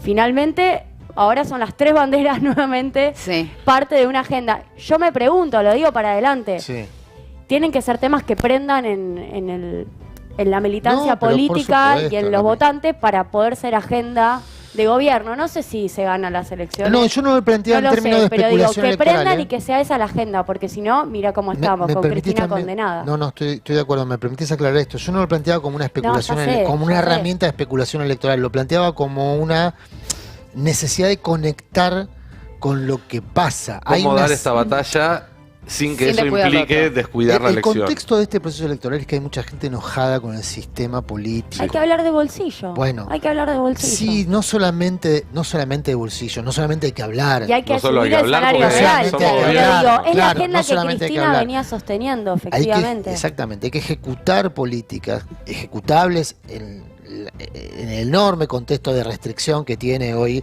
el Ejecutivo para llevar adelante políticas expansivas. No hacer políticas expansivas en un año electoral, sabemos que es muy difícil. Igual no te alcanza, porque tenés que bajar la inflación. Pero porque aparte podemos no te poner alcanza. toda la guita que querramos. Exactamente, pero no te alcanza porque vos venís de un proceso inflacionario que cualquier moneda que parece que pongas en el bolsillo de los consumidores va a ser captada por esto que bien describe Julia como el problema estructural, que es la concentración, que es un sistema de injusticia que favorece a los sectores concentrados. Entonces, el embudo. Claro, es un embudo que está estructuralizado, digamos, ¿no? Que es lo que se volvió estructural porque no se combatió a tiempo. Todo esto es correcto. Ahora, yo insisto, no por especulación electoral, sino porque hay personas decepcionadas que votaron al Frente de Todos y que en el 2021 no fueron a votar, alrededor de 4 millones de personas. Artemio López tiene la teoría de que no se trasladaron los votos, de que en La Matanza se perdieron 200.000 votos y 19 solamente fueron a Juntos por el Cambio. Que esos votos están ahí esperando reconectar con no solamente con propuestas, sino con presente. Realidad efectiva. Sí, y cortito le digo, y escuchamos a Máximo, el tema es ver cuál es la profundidad de eso. Julia recién mencionaba el tema de ley de medios. Yo no creo, o sea, creo que sí, efectivamente va a ser un tema de debate. Hasta donde tengo entendido, no va a ser con la profundidad con la que se planteó en su momento. Digo, esta cuestión de desarmar los monopolios, como lo había planteado Cristina, sí modificar algunas cosas y volver a poner cosas que se habían desarmado con el gobierno de Mauricio Macri, pero bueno, también forma parte de, digamos, de la impronta de este gobierno. Carla, Julia, Nico, es ser, a esta altura de las cosas, es ser y parecer. Sí. No solamente prometer, ejecutar la agenda no ejecutada durante estos años, sino aparte intentar hacerlo a pesar de las restricciones, a pesar de Claro. me parece que solo la promesa o solo el compromiso, que sería en tal caso tratar de imponer como tema de campaña, no es suficiente. Por eso es importante primero garantizar una unidad electoral que no disperse la atención como está dispersando este fin de semana la atención hacia cuestiones infinitamente menores que tienen que ver con la rosca de la rosca de la rosquita. Así es. Vamos a escuchar un último fragmento de la entrevista con Máximo Kirchner. Está bien lo que está sucediendo. O sea, vuelvo con lo mismo. Yo creo que hay que agotar todas las instancias siempre para entender que tenemos una responsabilidad en sacar el país adelante. Nunca va a pasar en ninguna parte del mundo que partidos políticos se pongan de acuerdo en un todo. Pero sí podemos avanzar en 2 o 3 cosas. Avanzar en 2 o 3 cosas. Después hay otro fragmento que no tenemos el video, pero que llamó mucho la atención, que es donde él dice que la única solución al problema con el Fondo Monetario Internacional es si todo el arco político, o al menos un sector muy importante, incluyendo a un sector de la derecha, él menciona a Horacio Rodríguez Larreta, menciona a Manes, entre otros dirigentes, le plantean al fondo que no se puede pagar. Vos sabés ¿Sí? que yo subí eso a redes. Me dijeron de todo. Ahí está. Ahí Subí está. eso a redes. Dije, me gustó este pensamiento de Máximo. Imagínate si Larreta, Massa, de Pedro Fernández, Cristina, Manes y hasta la izquierda se presentasen ante el FMI y le dijesen, así no podemos. Me dijeron, qué irreal, qué imaginario, qué... Y la verdad es que sí, es una manera de pensar una alternativa, si querés, soñando con una clase política diferente. Pero esa es la única forma. O sea, Sí. yo no veo otra alternativa. Y creo que cuando Cristina va y lo busca Alberto y quiere armar un frente para gobernar, no solo para ganar las elecciones, está pensando en eso, que Igual finalmente no funciona. De esa frase, a excepción de la izquierda y del propio Máximo, todos los demás votaron a favor del acuerdo. Sí, sí, sí. No, ¿No? a O ver, sea, Está Guado ahí también. bueno, Guado, Pero Bueno, Guado se Guado. había manifestado a favor en su momento. Guado igual lo pongo dentro de lo que sería, en términos de representación e identidad política, los que lo rechazaron, ¿no? obviamente, La- obviamente. la Cámpora, Pero el a ver, Kirchner. si vos llamaste a todos esos sectores a dialogar cuando se dio el atentado contra la vicepresidenta de la Nación o cuando la Corte Suprema de Justicia dijo la verdad es que no me importa la división de poderes y aún así tampoco se sentaron a dialogar, uno entiende que sería cuanto menos complejo, ¿no? Hasta que, si en una de esas ganan las elecciones, tocamos madera, pero bueno, se tengan que hacer cargo de la bomba que dejaron y ahí se den cuenta que efectivamente Es es que de se fue imposible empiojando. cumplimiento. ¿Ustedes se acuerdan cuando Cristina retuiteó a Larreta en una 24 de marzo. una semana de 24 de marzo, una semana Sí. de la memoria, en donde Larreta recuerda a su padre secuestrado, dirigente de un club, Sí. y ella le hace una especie de puente diciendo, bueno, esta es la dirigencia opositora que de última nos sirve porque no son negacionistas? Bueno, fíjense de ahí a prácticamente hacerse Sí. Algo fingir me- demencia en relación al atentado de Cristina. Algo me hace pensar que este 24 de marzo Larreta no va a tuitear un Probablemente. mensaje en el mismo sentido. Lo que sí me llamó la atención de esa propuesta de Máximo, políticamente hablando, y lo comentamos hoy en el pase al mediodía, es que el mismo fin de semana, en otra entrevista, una entrevista que le da a Sergio Massa al Financial Times, Massa tiene una visión muy distinta del problema de la deuda. Ahí lo estamos viendo. Massa dice, vamos a iniciar las exportaciones de gas a Chile en los próximos días y podríamos comenzar a exportar gas a Brasil a partir de septiembre. Esto le dará a la Argentina una capacidad muy sólida para pagar la deuda en 2025, 2026 y 2027. Ahí tenés a Máximo diciendo, el FMI es un cepo que no nos vamos a poder sacar de encima, salvo que políticamente nos pongamos de acuerdo, y a un Massa diciendo, si me dan 2 años o 3 años, deja de ser un problema porque la entrada de dólares que vamos a tener va a ser tal que se va a poder refinanciar. Y más allá de que ni siquiera son cuestiones excluyentes, porque en realidad se podría pensar una salida política que incluyera la manija de saber los dólares que vas a tener y también el coso, pero sí me llama la atención como dos figuras que hoy diría que tienen el pacto que sostiene al frente de todos, el pacto entre Máximo y Massa, es el único que todavía no voló por los aires, de alguna manera, tengan dos posiciones tan distintas el mismo fin de semana sobre un tema que fue tan sensible para el debate al interior del oficialismo. Es que yo, en esto, lo que dice Máximo, yo estoy mucho más cerca. ¿En qué sentido? En que los vencimientos hoy, en 30 de enero del 2023, negociados con el fondo y luego con los privados, son impagables. que hay una posibilidad de que Argentina pueda aumentar su masa exportable y que de esa manera, con Vaca Muerta manejada en su totalidad los recursos por el Estado Nacional, digo, con la salida del gasoducto manejado por el Estado Nacional, porque lo primero que haría Juntos por el Cambio si ganase sería privatizar eso o quedarse con una parte de eso y no saber cuántos dólares hay, como nos pasa con la hidrovía.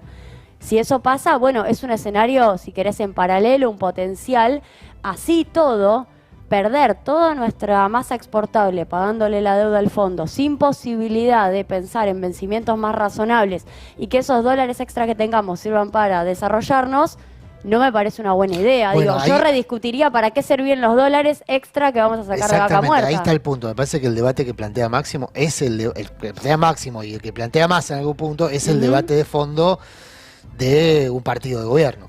¿Para qué se van a usar los dólares que se van a recibir por exportar recursos naturales? Para desarrollar la industria, para desarrollar el empleo en Argentina o para pagar deuda. Por eso, en realidad Porque les estamos financiando la fuga retrospectivamente exactamente, a los que se llevaron los 45.000 millones, digo, Y los te agrego- dolarizaron, no se los llevaron, los tienen dolarizados quizás en Argentina, usamos los recursos de Vaca Muerta para financiar eso. Para financiar eso, pagando la deuda y no desarrollándote, que es el gran problema que tuvo la Argentina a partir del larguísimo ciclo de endeudamiento, también denominado por los expertos como el problema de la restricción externa. Argentina nunca tiene dólares para pagar lo que necesita para producir y eventualmente también cada vez que estimula el consumo se choca con el mismo problema porque nunca le alcanzan $2 en buena medida porque siempre estuvo expuesta a tener que usar esos dólares para endeudamiento, salvo una vez. Ahora, hay un En la asterisco historia ahí. reciente, ¿no? Hay un asterisco ahí que no es menor. 2025.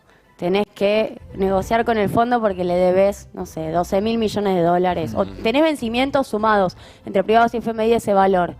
¿Qué haces? Te sentás a negociar con la silla de Estados Unidos diciéndote, bueno, si nos volvemos a sentar a negociar, haces una reforma previsional, o si tenés las exportaciones abultadas, vas y le pagás, si querés, a lo Néstor. Bueno, esa en todo caso es una discusión más interesante, que no es que es lo que está diciendo Sergio Massa. Sergio Massa está diciendo sencillamente paguemos, pero ante una renegociación que te ponga más de rodillas, Sí, igual tal vez Massa, mejor cancelar. Massa al Financial Times no le va a decir otra cosa, sobre todo si está negociando. Es Claro, el ministro no, de Economía tiene- negociando con el fondo. tiene Se está sentido. negociando un repo, aparte un repo es un mecanismo financiero para postergar deuda. Difícilmente digan no vamos a pagar la deuda porque estaría Claro, sería un problema. boicoteando la propia operación financiera que busca encarrilar. Hace un ratito, hablando, porque todo tiene que ver con todo, pero charlábamos de el que se enoja pierde, el que rompe pierde, y de las internas dentro de Juntos por el Cambio y el Frente de Todos, que estallaron con algunos rumores en torno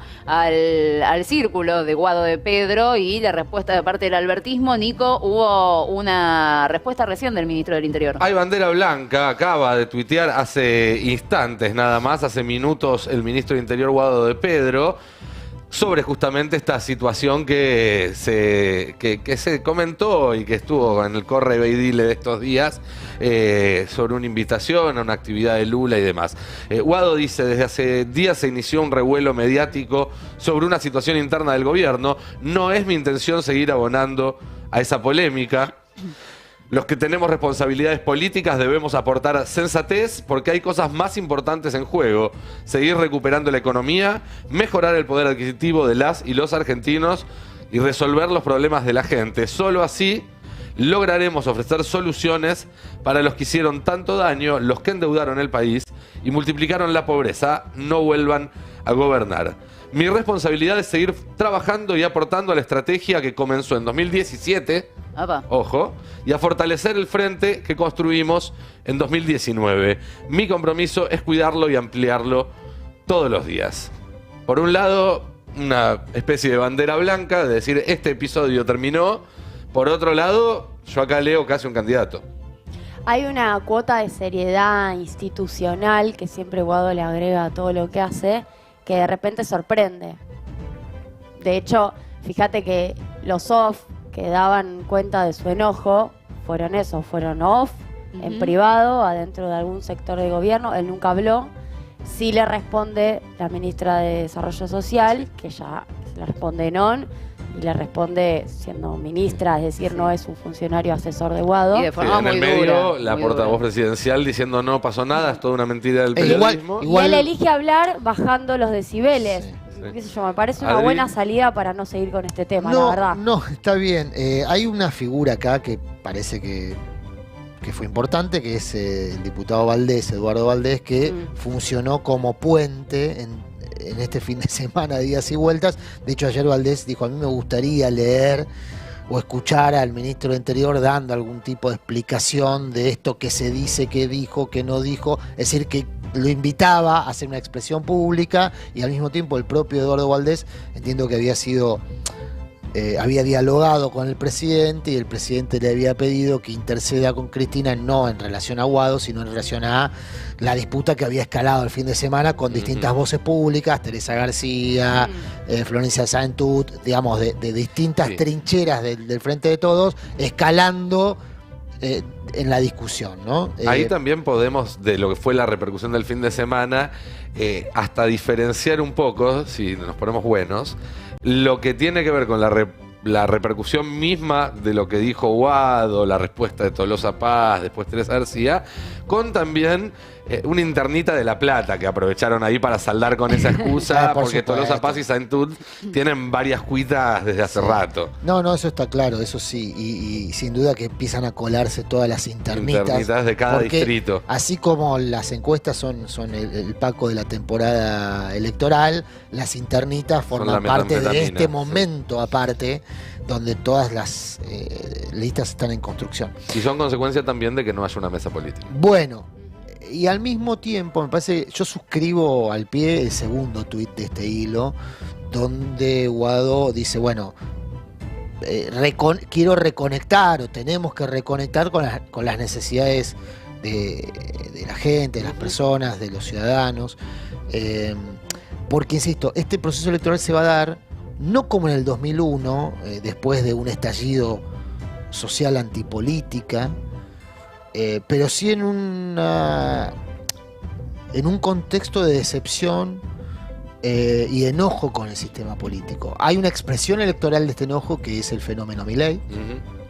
Ese fenómeno se nutre de la antipolítica, del discurso antipolítica y demás. Pero además el proceso electoral va a estar enmarcado en eso. Y si la discusión política se va a alejar de las necesidades de las personas, lo va a alimentar ese enojo, esa decepción, Así esa distancia. Y era una de las grandes virtudes que tenía el proceso gubernamental virtuoso del kirchnerismo, que era justamente insuflar, sobre todo en sectores de la juventud, la certeza de que la política transformaba. Hoy no pasa eso. En buena parte de los jóvenes que se van a ver en la situación de votar. Y ese también es un desafío con el cual hay que conectar en este proceso electoral, insisto, atendiendo los problemas del aquí y ahora. Si les parece, compañeros, compañeras, repasamos una entrevista que le hizo en exclusiva Belén Bartoli, compañera del Destape Web, que la pueden encontrar en el portal, al gobernador de la provincia, Axel Kicillof. Vos recién mencionabas algunos exponentes de la oposición, en este caso más de la extrema derecha, y el gobernador de la provincia habló justamente sobre los referentes a quienes se va a tener que enfrentar en estas elecciones, y esto le dijo en exclusiva al Destape. ¿A quién le decís vengan para acá? No, a todos. Me parece que, sobre todo los que estén en condiciones de discutir un proyecto de provincia. Yo estoy intentando eso, que en vez de mentir con cuántas ambulancias hay en Gesell, podemos discutir, por ejemplo, con el intendente de Mar del Plata, que trabó el offshore, que quiere para Mar del Plata. Nosotros queremos diversificar la matriz productiva, cuidando el medio ambiente, a rajatabla, porque el macrismo, si algo no hizo, fue cuidar nada. Nosotros abrimos un Ministerio de Ambiente para hacer esto. Entonces, si pudiéramos discutir un poco proyecto de provincia y proyecto de país, creo que a eso vengan para acá. Vengan para acá. El andá para allá vos, vengan para acá. Sí, creo que Belén le había preguntado a quién le dirías anda Sí. para allá y marcando esa. Insisto, Axel tuvo 2 o 3 definiciones en estos días. Estuvo dando lo que se conoce como entrevistas de verano, ¿no? En ámbitos playeros. Se notaba por el viento. Sí, por el bien. Bueno, esta creo que fue en Gesell. Ese mismo día había tenido una reunión con varios intendentes, no solamente de la costa, sino también de otros distritos, que habían manifestado su voluntad de acompañarlo en un proceso electoral, y a partir de ahí se fueron sumando incluso personas de peso específico en el periodismo bonaerense, Juan José Musi, Federico Achával, que articula con el kirchnerismo, pero manifestó, a diferencia de lo que venía diciendo y viene, todavía no hay expresiones de la cámpora en favor de la candidatura de Axel, pero el resto del peronismo bonaerense se está manifestando en la misma dirección. Me parece que se encaminó mucho en estas últimas semanas, en los últimos días, la candidatura de Axel. Aparecieron, de hecho, hoy unos carteles en el conurbano de Kicillof Gobernador 2023 que están firmados por una agrupación de exintendentes. Y ahí aparecen nombres como Baldomero Cacho Álvarez, digamos. Sí. Kicillof hasta logró poner una pata en ese peronismo más conservador, que si pensamos los orígenes de Kicillof, de dónde viene y demás, uno podría creer a priori que sería más refractario a su figura, y sin embargo tiene también ese apoyo que, como contábamos al principio del programa, se va a ver replicado en algunos días por parte de intendentes en ejercicio, que ya es otra cosa. Sí, claro. Axel hizo algo que a mí me sorprendió y que ahora vengo viendo para atrás y me pareció una buena idea, que fue lanzar el 6x6, ¿no? Los 6 Sí. años de crisis, pandemia, macrismo, pandemia, y 6 años de gestión, muy tempranamente, cuando nadie estaba discutiendo todavía en electoral, y quizás a muchos les pareció que anticipado, pero planteó una conversación de gestión que a muchos les generó esta idea de, bueno, puedo pensar con él un proyecto un poquito más largo, y a muchos intendentes eso les gustó. ¿Por qué? Bueno, porque genera compromisos de otro tipo. Obviamente, la discusión es 2023 y va a haber desde ya internas para ver qué quieren hacer. Pero finalmente lo que logra Axel es eso, y muy tempranamente permite una conversación de gestión, que para mí está buena, y que a nivel nacional, fíjate que, bueno, no ocurre, estamos atravesados por otra discusión también.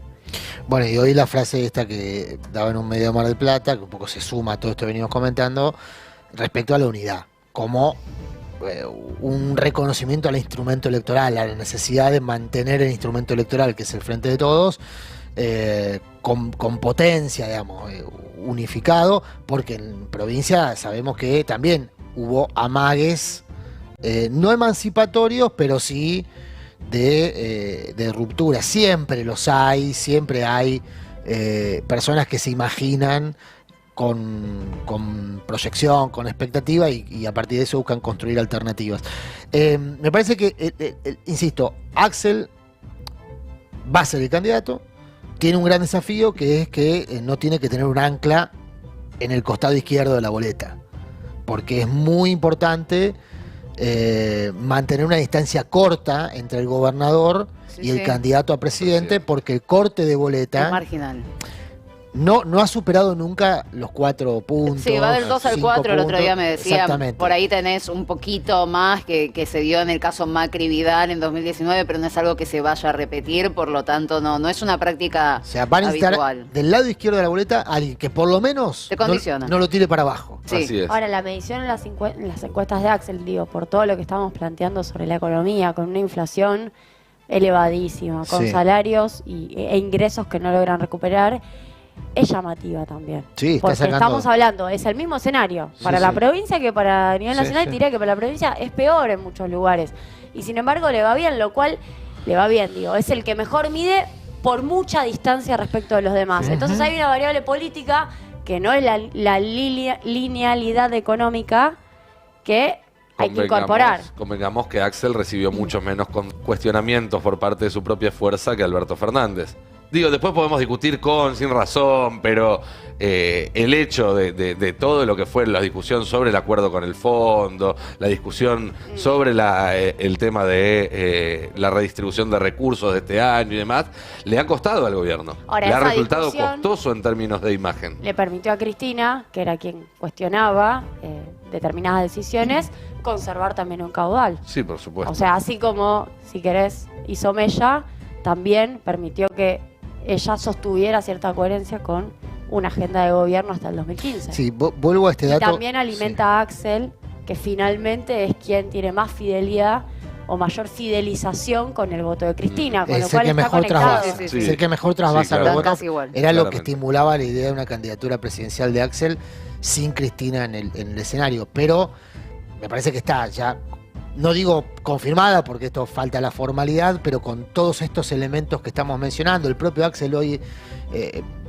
diciendo, creo que por primera vez en público, que a él le interesa continuar como gobernador, que todavía no está definido, que es una construcción colectiva, pero que a él le interesa. Me parece que todo eso confluye en una candidatura a la reelección. Insisto, con la izquierda de la boleta. Sí. O sea, de frente a la boleta, a la izquierda, ahí está el candidato a presidente, bueno, o la candidata. Va a ser muy importante para la posibilidad de reelección de Axel, que esa candidatura no le reste. Y ahí emergen algunas figuras que no son las que hemos conversado hoy. A ver, eso me digamos, interesa. ¿no? Surge la figura de Scioli.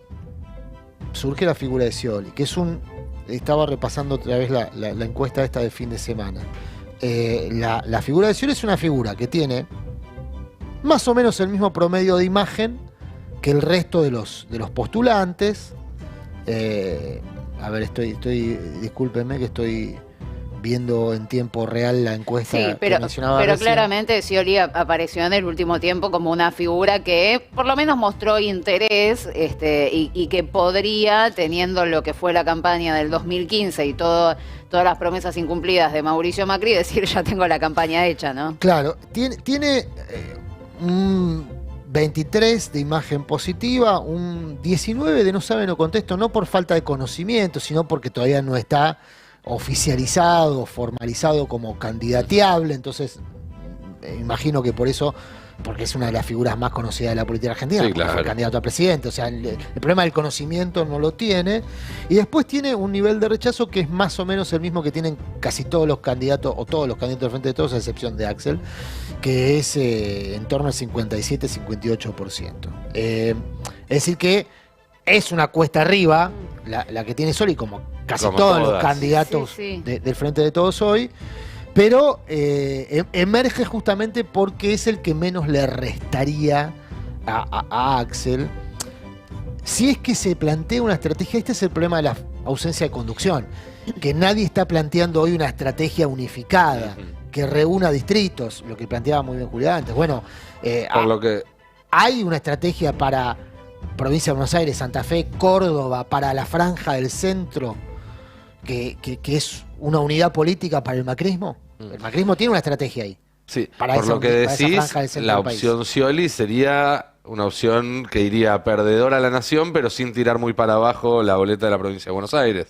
Bueno, Pues nadie, por lo menos no pareciera que esté impulsado por gente que A ver, desea si vos le ver a decís- Scioli en la Casa Rosada, digamos. si imaginariamente tuviésemos enfrente a Alberto Fernández, te diría, yo mido más que Scioli. Entonces, ¿por qué? Viendo la misma encuesta, ¿no? Ujú. ¿Por qué no puedo ser yo? Porque delegaría mi posibilidad de reelección en otro. Y ahí empieza a pesar el elemento de, bueno, lo que hablábamos antes, la imagen negativa que termina siendo un techo electoral. Y hay un detalle más. Scioli no tiene el veto de Cristina. Bueno, y la posibilidad de mantener unido el Frente de Todos. Es una candidatura que no rompa el Frente de Todos. Hoy pareciera ser que una candidatura de Alberto tensaría de manera, no digo definitiva, pero muy contundentemente al Frente de Todos. La salida de escena de Alberto y de Cristina del escenario electoral podría ser una forma de aliviar las tensiones. Bueno, ahí de ese armisticio debiera surgir una figura que, satisfaga a todos, no solamente a Alberto y Cristina, también a los gobernadores, ¿eh? Los gobernadores también juegan Sí, claro. en este partido. Sí, claro. O no. Y si no juegan, también eso tiene un peso en el partido. Por eso digo, vuelvo a este escenario que hablábamos recién de Axel. Si la idea es que en el principal distrito electoral de la Argentina, donde se reúne el 38% del padrón electoral, el peronismo o el Frente de Todos se mantenga competitivo como muestran las encuestas, como bien decía Julia, bueno, para eso no hay que ponerle un ancla No, obvio. en el margen izquierdo de la boleta. Sí, obvio. A ver, es sabido que la elección en la provincia de Buenos Aires está muy condicionada y es un poco también lo que marca la estrategia que intenta impulsar la oposición de llevarlo a Axel a la espada, a estar entre la espada y la pared, con un balotaje ficticio, inventado y con una figura que también mide muy bien en la provincia de Buenos Aires si la tomás de forma aislada, como es Espert. Por ejemplo, si tomás solo la medición de provincia de Buenos Aires, mide muy bien, pero todavía no sabés cuál va a ser el candidato a presidente que va a apoyar, si es que va a apoyar a algún candidato a presidente, ¿no? Y si ahí apoya a un candidato a presidente, todos siempre te lo dicen, a Ricardo López Murphy va a terminar apoyando, porque ellos ya lo cuentan como que va a estar dentro de Juntos por el Cambio, Espert, eventualmente, y que no hay ningún tipo de discusión. Pero si Espert eso te tira para abajo. Espert tiene boleta corta. Sí, pero iría a una PASO con el resto de los integrantes de Juntos por el Cambio en la provincia de Buenos Aires. Iría a una PASO. Con Santilli. Exactamente. Con Abad. Exactamente. Iría, o sea, lo que te dicen las distintas tribus es que para ellos es casi seguro que Espert se va a sumar a Juntos por el Cambio y que ahí va a ser una interna. Ahora bien, ahí se te van a abrir un montón de escenarios donde vos podés hacer que Espert no se sume a ningún candidato presidencial, entendiendo que nadie le va a robar los votos y que nadie va a poder captar esos votos porque son votos desencantados con la clase política, o puede llegar a apoyar a algún candidato presidencial, que puede ser cualquiera. Pero ¿sí? Que puede ser no sería boleta Milei, corta, ¿no? iría si adhiere a una.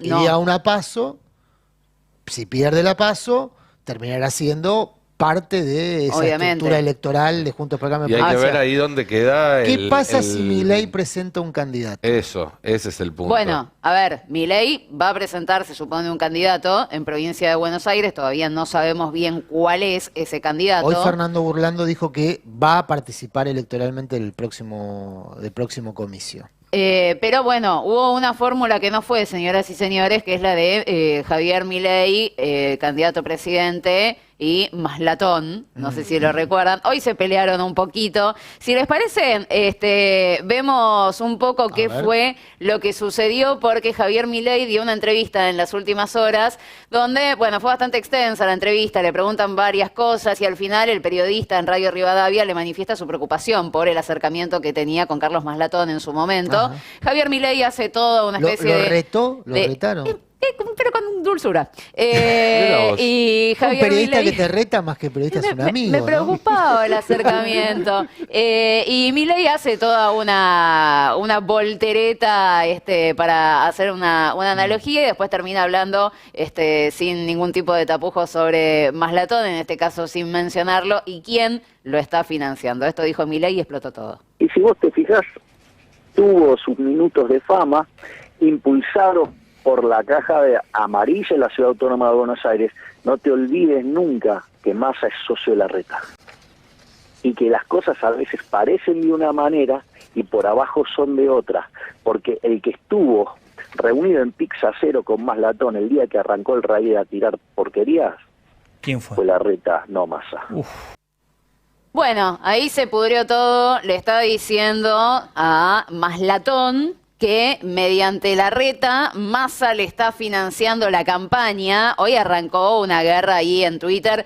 Y ojo, porque también los halcones en provincia de Buenos Aires lo que te dicen es Larreta y el peronismo están financiando a Espert. No va a tener ningún problema incluso con la fiscalización de boletas, porque claro, lo que ellos quieren es que a nosotros nos vaya mal, entonces prefieren que este tipo de exponentes sigan estando presentes con fuerza en la arena política. Le contestó Maslatón, obviamente. Hay mucha gente que le gusta mucho, dirigente político que le gusta mucho estar en Twitter en este tiempo. Te llegan muchas notificaciones. Así le respondió Maslatón. Hubo varias respuestas, tenemos alguna.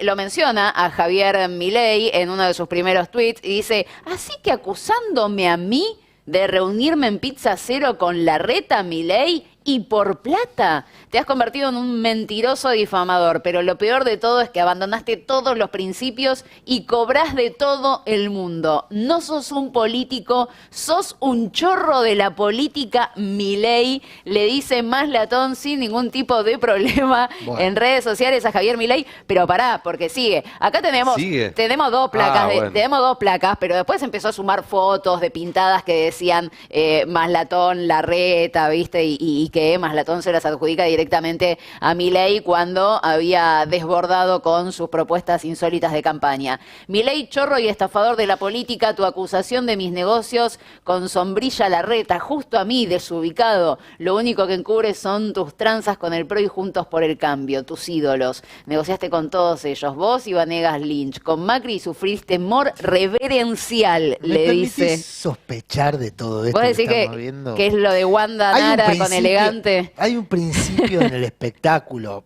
Ustedes son muy jóvenes, pero en una época se mencionaba mucho este principio que era, no importa si hablan bien o mal, lo importante es que hablen. Esto con las redes sociales se maximizó, esta estrategia de que lo importante es que estés en la discusión pública en las redes sociales. No digo que Maslatón le esté haciendo la campaña a Milei con esto, pero que un poco contribuye a mantener a Milei en escena, contribuye, y te digo, para mí lo más serio de Milei no es todas las sospechas que son muy serias respecto a su vocación mercantil con la política, sino que en esa vocación mercantil hay algunos interesados, algunos oferentes en comprar o hacerse algunas candidaturas en territorios que pueden generar una convulsión política muy relevante. Voy a dar un dato que Julia se va a acordar seguramente. Cuando irrumpe Miguel del Cel en Santa Fe, todo el mundo consideraba que era una broma, digamos, ¿no? Que era un chiste electoral, que no iba a poder trascender electoralmente y políticamente. Y prácticamente en un momento se vio a sí mismo en la situación de gobernador. Los que lo votaron también pensaron que era un chiste. Claro, y probablemente, y todos se asustaron. Era empezando por el propio Miguel del Cel, todos recordamos la cara de Miguel del Cel la noche que se iba a punto de ganar. Cuando parecía que había ganado la elección. Claro. ¿Y ahora qué hago? 2 veces le pasó además, en 2011 y en 2015. Así que todos se asustaron ante la posibilidad de que ese chiste se concretara, digamos, ¿no? Es decir que hay que tener cuidado con estas construcciones, porque son construcciones que después pueden transformarse en un hecho político muy disruptivo. No digo que a un Fernando Burlando le dé para ganar la provincia de Buenos Aires, pero si trasvasa los votos que hoy le adjudican a Milei en el distrito... Exacto, ese es el gran tema. El candidato no es, digamos, en la provincia, en el caso del espacio de Milei, no es el candidato de la provincia. Es lo que Milei te puede arrastrar o tirar desde arriba. Pasa por ahí. Y está construyendo... Dos cosas de lo que dijo, de la pelea Maslatón-Milei, ¿querés? Corremos toda la bruma, que le dijo chorro y todo eso. Dos cosas. La acusación de Milei a Maslatón es por ser larretista. Y la respuesta de Maslatón a Milei es: vos le tenés temor reverencial a Macri. A mí lo que me permite extraer como dato político es: Milei se parece mucho a un bullrichista de primera línea, porque la bronca con Larreta está ahí nomás, y porque lo acusa de estar ordenado con Macri. Y eso es finalmente lo que quiere construir el sector del macrismo maduro, que es absorberlo a Milei. Con lo cual yo lo que veo ahí es como el germen de eso. Totalmente. Y Maslatón poniéndolo un poco más en la superficie. Bueno, de hecho, el otro día me planteaban sobre, a ver, vos tenés dos candidatos a nivel presidencial por parte del PRO, ¿no? Claros, Larreta y Bullrich. Ninguno de los dos se quiere bajar de momento. Los dos, para tener alguna chance potable en las elecciones, que tienen que tener un candidato en la provincia de Buenos Aires. Es completamente cantado. Por lo tanto, en la provincia de Buenos Aires debería haber una paso entre dos candidatos del PRO. ¿Cuáles son esos nombres? Diego Santilli con Horacio Rodríguez Larreta, y lo que se empieza a decir es que todo indicaría que debería decantar en un Bullrich presidenta, Cristian Ritondo gobernador, ¿sí? Que correr todos los nombres que están ahí en el medio. Cristian Ritondo, hoy que apoya a María Eugenia Vidal, más o menos pareciera ser casi un secreto a voces que, así como están hoy las cosas, no es la oportunidad de Vidal para ser candidata a presidenta.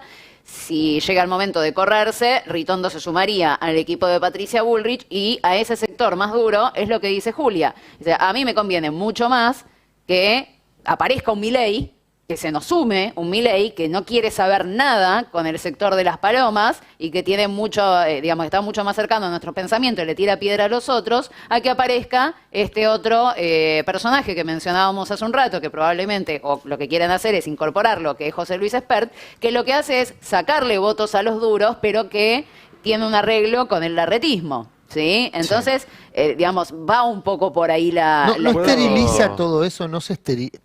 Yo creo que eso esteriliza votos y los conduce a una misma cosecha, digamos. Esta experiencia de Espert integrando la PASO debe ser muy lucrativa, en términos políticos, digo, ¿no? Por supuesto, muy lucrativa para Espert. Pero en términos electorales, la amenaza está constituida, insisto, en la provincia de Buenos Aires, por una experiencia que si se genera puede ser muy disruptiva con un Burlando que, insisto, viene con un envión, se viene haciendo una lavada de cara Burlando, con el juicio, con un hecho muy doloroso además, pero no le vamos a pedir escrúpulos a Burlando, No, digamos, supuesto. ¿no? O sea, no es su materia prima de ser escrupuloso. Se viene haciendo una lavada de cara con el juicio a los rivals, por el caso de Fernando Báez Sosa, que lo pone en una situación electoral que muchos políticos quisieran tener, ¿Puedo agregar una en el cuota, comienzo de un año electoral. una cuota de confusión a este escenario? Por Hablaba favor. el otro día con un empresario muy cercano a Larreta. De hecho, cercano desde lo político, desde lo personal y probablemente un aportante interesante al proyecto de Larreta. Y el temor que me compartió y que él tiene junto con otros de su espacio, del larretismo, por así decirlo, yo no sé si este temor es un temor atávico, es un temor que es más ámbito de lo psicológico o si tiene un sustento político, pero lo transmito como algo que está dando vueltas, como parte del run run que hay hoy en día dentro de Juntos por el Cambio y más específicamente del PRO, que tiene dos partes. La primera es un Macri que no termina de confiar ni en Larreta ni en Bullrich. ¿Sí? Que cree que cualquiera de los dos, si llega al poder, va a efectuar un parricidio. Y que por otra parte ve que él no es electoralmente el más competitivo.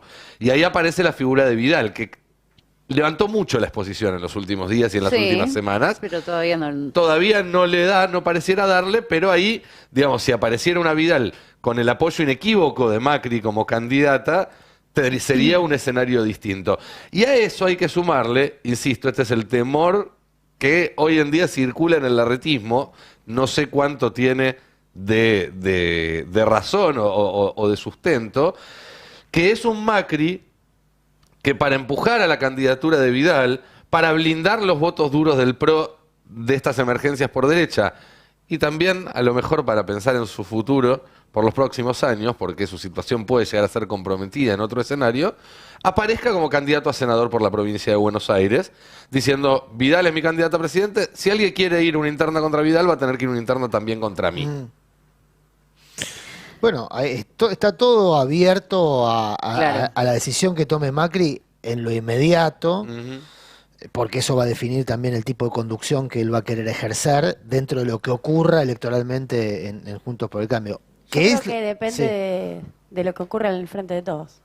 Pero creo que claro, depende de si a eso iba. Cristina juega. Exactamente, la gran ordenadora de la política argentina viene siendo hace muchos años Cristina y lo es también ahora. Ujú. Es la gran ordenadora del proceso político en su conjunto. Fíjate que Macri especula respecto a su propia candidatura si enfrente está o no está Cristina. Obvio. Sí. De modo que ordena hasta la conducción y el tipo de conducción que Macri se propone para su propio espacio. Por lo menos el tipo de conducción pública, ¿no? La forma interna de ejercer la conducción, sabemos, voy a decir una marca que no existe en Argentina, tiene un blockbuster, Macri, para ordenar su interna, ¿no? Y lo ha usado y no tiene problemas en usarlo. Digo, los más jóvenes... Sí, digamos, sí, digamos, Tiene el Netflix. Netflix de nuestra época, claro. El Vidal no está Netflix más de con la Larreta. modernidad.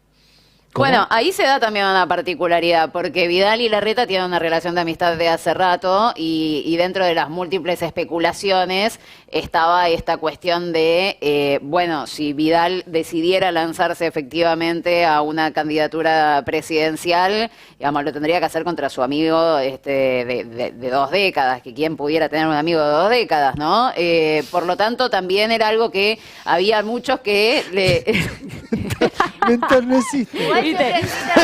Pero pasa que yo soy muy joven. Tiene amigos, hay que desconfiar. Por ende, si Vidal tiene un amigo hace 20 años, hay que confiar. Hay que confiar, Claro, hay que confiar. Claro. Pero, Que a la ver, gente se quede tranquila, como a decía. mí el escenario Hace 20 años. me planteaban era el siguiente. Hoy vos tenés a Larreta con Santilli, vos tenés a Patricia Bullrich probablemente con Grindetti, que se bajen Iguacer y de la Torre porque no llegan, y entonces, digamos, porque es lo que hay, medio de carambola, el intendente de Lanús podría ser candidato a gobernador, y lo tenés a Cristian Ritondo con María Eugenia Vidal. Reitero, una fuente, digamos, importante de ese armado, lo que plantea es que eventualmente todo decantaría en una interna Larreta, Bullrich, Santilli, Ritondo en la provincia de Buenos Aires, lo dice alguien que quiere bastante a María Eugenia Vidal. Por lo tanto, a nivel dirigencial y las personas que salen de hablar con Macri no se van con la sensación de que él va a estar efectivamente en una boleta. Ahora bien, ¿eso hace que cancelemos algún tipo de escenario? Y yo creo que no, sobre todo en este arranque de año donde de golpe a la oposición se le prendieron fuego 8 provincias, de su juicio ¿Esa político interna contra la Corte. se define en las urnas o se define por encuestas? La de... La del PRO. Provincia de Buenos esa Aires. paso, van a No, la paso. del PRO nacional o Ah. provincia de Buenos Aires. El No. PRO define Eso van a ir a paso. Eso van a O ir sea, a va a ir paso. con 2 propuestas electorales Hoy- a paso con el radicalismo. Hoy sí. Ahora bien, después ahí también, si querés especular si el radicalismo va a tener una fórmula Yo interesante si fuese o no. candidato radical, aplaudo que vayan a dividir votos en el PRO entre candidatos del PRO. Sí. El tema es si los radicales tienen su propia fórmula. Ese es el ¿Quién te gran- Ahí dice va. no se cuela un radical? ¿Quién la- te dice que Gerardo silbando bajito? Y, a ver, si van a Aprovechando- dividir votos entre candidatos del PRO en una paso, en una paso gana el que más votos tiene. Sí, está claro. Digamos. Habrá que ver. Habrá que ver. Una cosita antes de irnos, nos quedan un par de minutos y no la quiero dejar pasar porque la verdad es que a Macri le dejan pasar tantas, y volvió a estar este fin de semana en los medios el amigo de Macri, Horacio Cartés, el presidente paraguayo. Y uno se imagina que si fuera al revés, estaríamos todos los días bombardeando con el amigo de Cristina, que fue declarado no grato, significativamente corrupto. Esa es la etiqueta que le puso el gobierno de Estados Unidos. Pero fíjate que vivimos en un país tan maravilloso que incluso cuando a un muy amigo de Macri, Estados Unidos, le dice que es significativamente corrupto, para los medios argentinos eso puede ser una mala noticia para Cristina. Sí, sí. El ¿Cómo puede título, ser? sí, incómoda señal para Cristina Kirchner, decía Clarín. Estados Unidos sancionó a 2 expresidentes y un vicepresidente de la región por corrupción. Vos decís, bueno, expresidente, vice, todo te lleva a pensar en Cristina.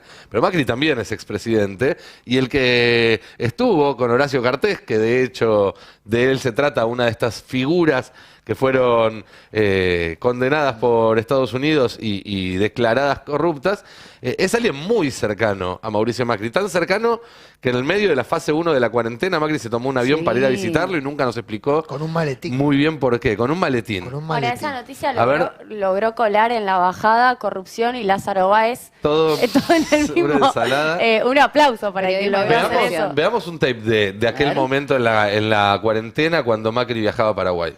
Lo cierto es que Macri está almorzando con Horacio Cartés, el expresidente de Paraguay.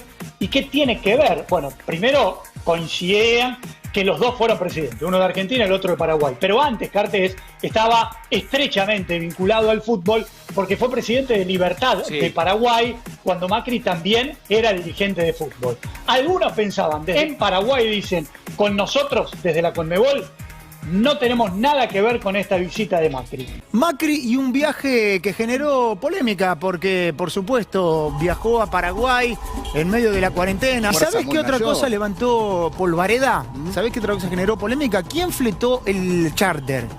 ¿A nombre de quién estaba la avioneta o a nombre de quién está el avión? para decirlo de manera correcta, de la tabacalera propiedad del expresidente de Paraguay. O sea, el vuelo fue costeado por Horacio Cartés. Siempre que tengo una oportunidad quiero venir a este país que tanto quiero, con el amor que le tengo a todos los queridos paraguayos. Pero acá obedeció una invitación de mi amigo Horacio Cartés, presidente Cartés.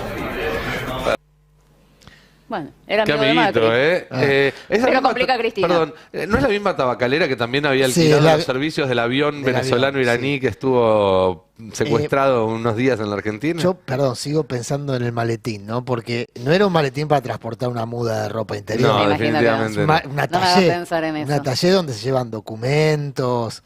En plena cuarentena te tomás un vuelo, te vas a Paraguay para reunirte con un expresidente con un maletín que no soltás ni por casualidad. Faltaba el grillete que absolutamente. Parecía el coso de la bomba ¿Qué atómica? tendría ese maletín, no? Cartés, para trasladar plata por aduana, si no me equivoco, el límite es de $10.000 en cash. Pero hay documentos que valen, hay documentos que valen, sí, sin declarar. O hay documentos que valen más que 10. Seguramente nadie escuchó cuánto, al trasladar el maletín, cuánto pesaba solo por el ruido del traslado. No, hay documentos que son, ustedes saben, bueno, Julia seguramente también, hay sociedades offshore nominadas, es decir, que el dueño de esa sociedad el que tiene el papel. Así es. Y la valorización de ese papel nominal puede ser $1. Y una cortita. Ahora, el offshore puede tener millones, Una cortita para redondear, ya que estamos hablando de Estados Unidos, expresidentes, visas. A Cartés le retiraron la visa. El que se quedó sin visa también fue Bolsonaro, que entró a Estados Unidos con la visa de mandatario, de presidente. Claro. Pero porque entró antes de terminar su mandato. Claro. Pero cuando terminó su mandato, se quedó sin papeles. Es un indocumentado, está haciendo los trámites para que le den la visa de turista. Pero además, él mismo, en 2019, había firmado un acuerdo con Trump que permitía la extradición directa de cualquier brasilero que agarraran sin papeles en Estados Unidos. Así que a lo mejor a Bolsonaro, por su propia ley, le pueden terminar dando una patada en el culo y devolviéndolo a Brasil, lo cual sería muy divertido. Bueno, a nosotros no nos van a dar una patada, pero sí nos vamos a tener que ir yendo. Y sí, porque ya sigue la programación del Destape Sin Fin. Muchísimas gracias por acompañarnos hoy en este programa de La Fórmula. Mañana de nuevo a las 9 de la noche nos reencontramos para seguir. A las 8, perdón.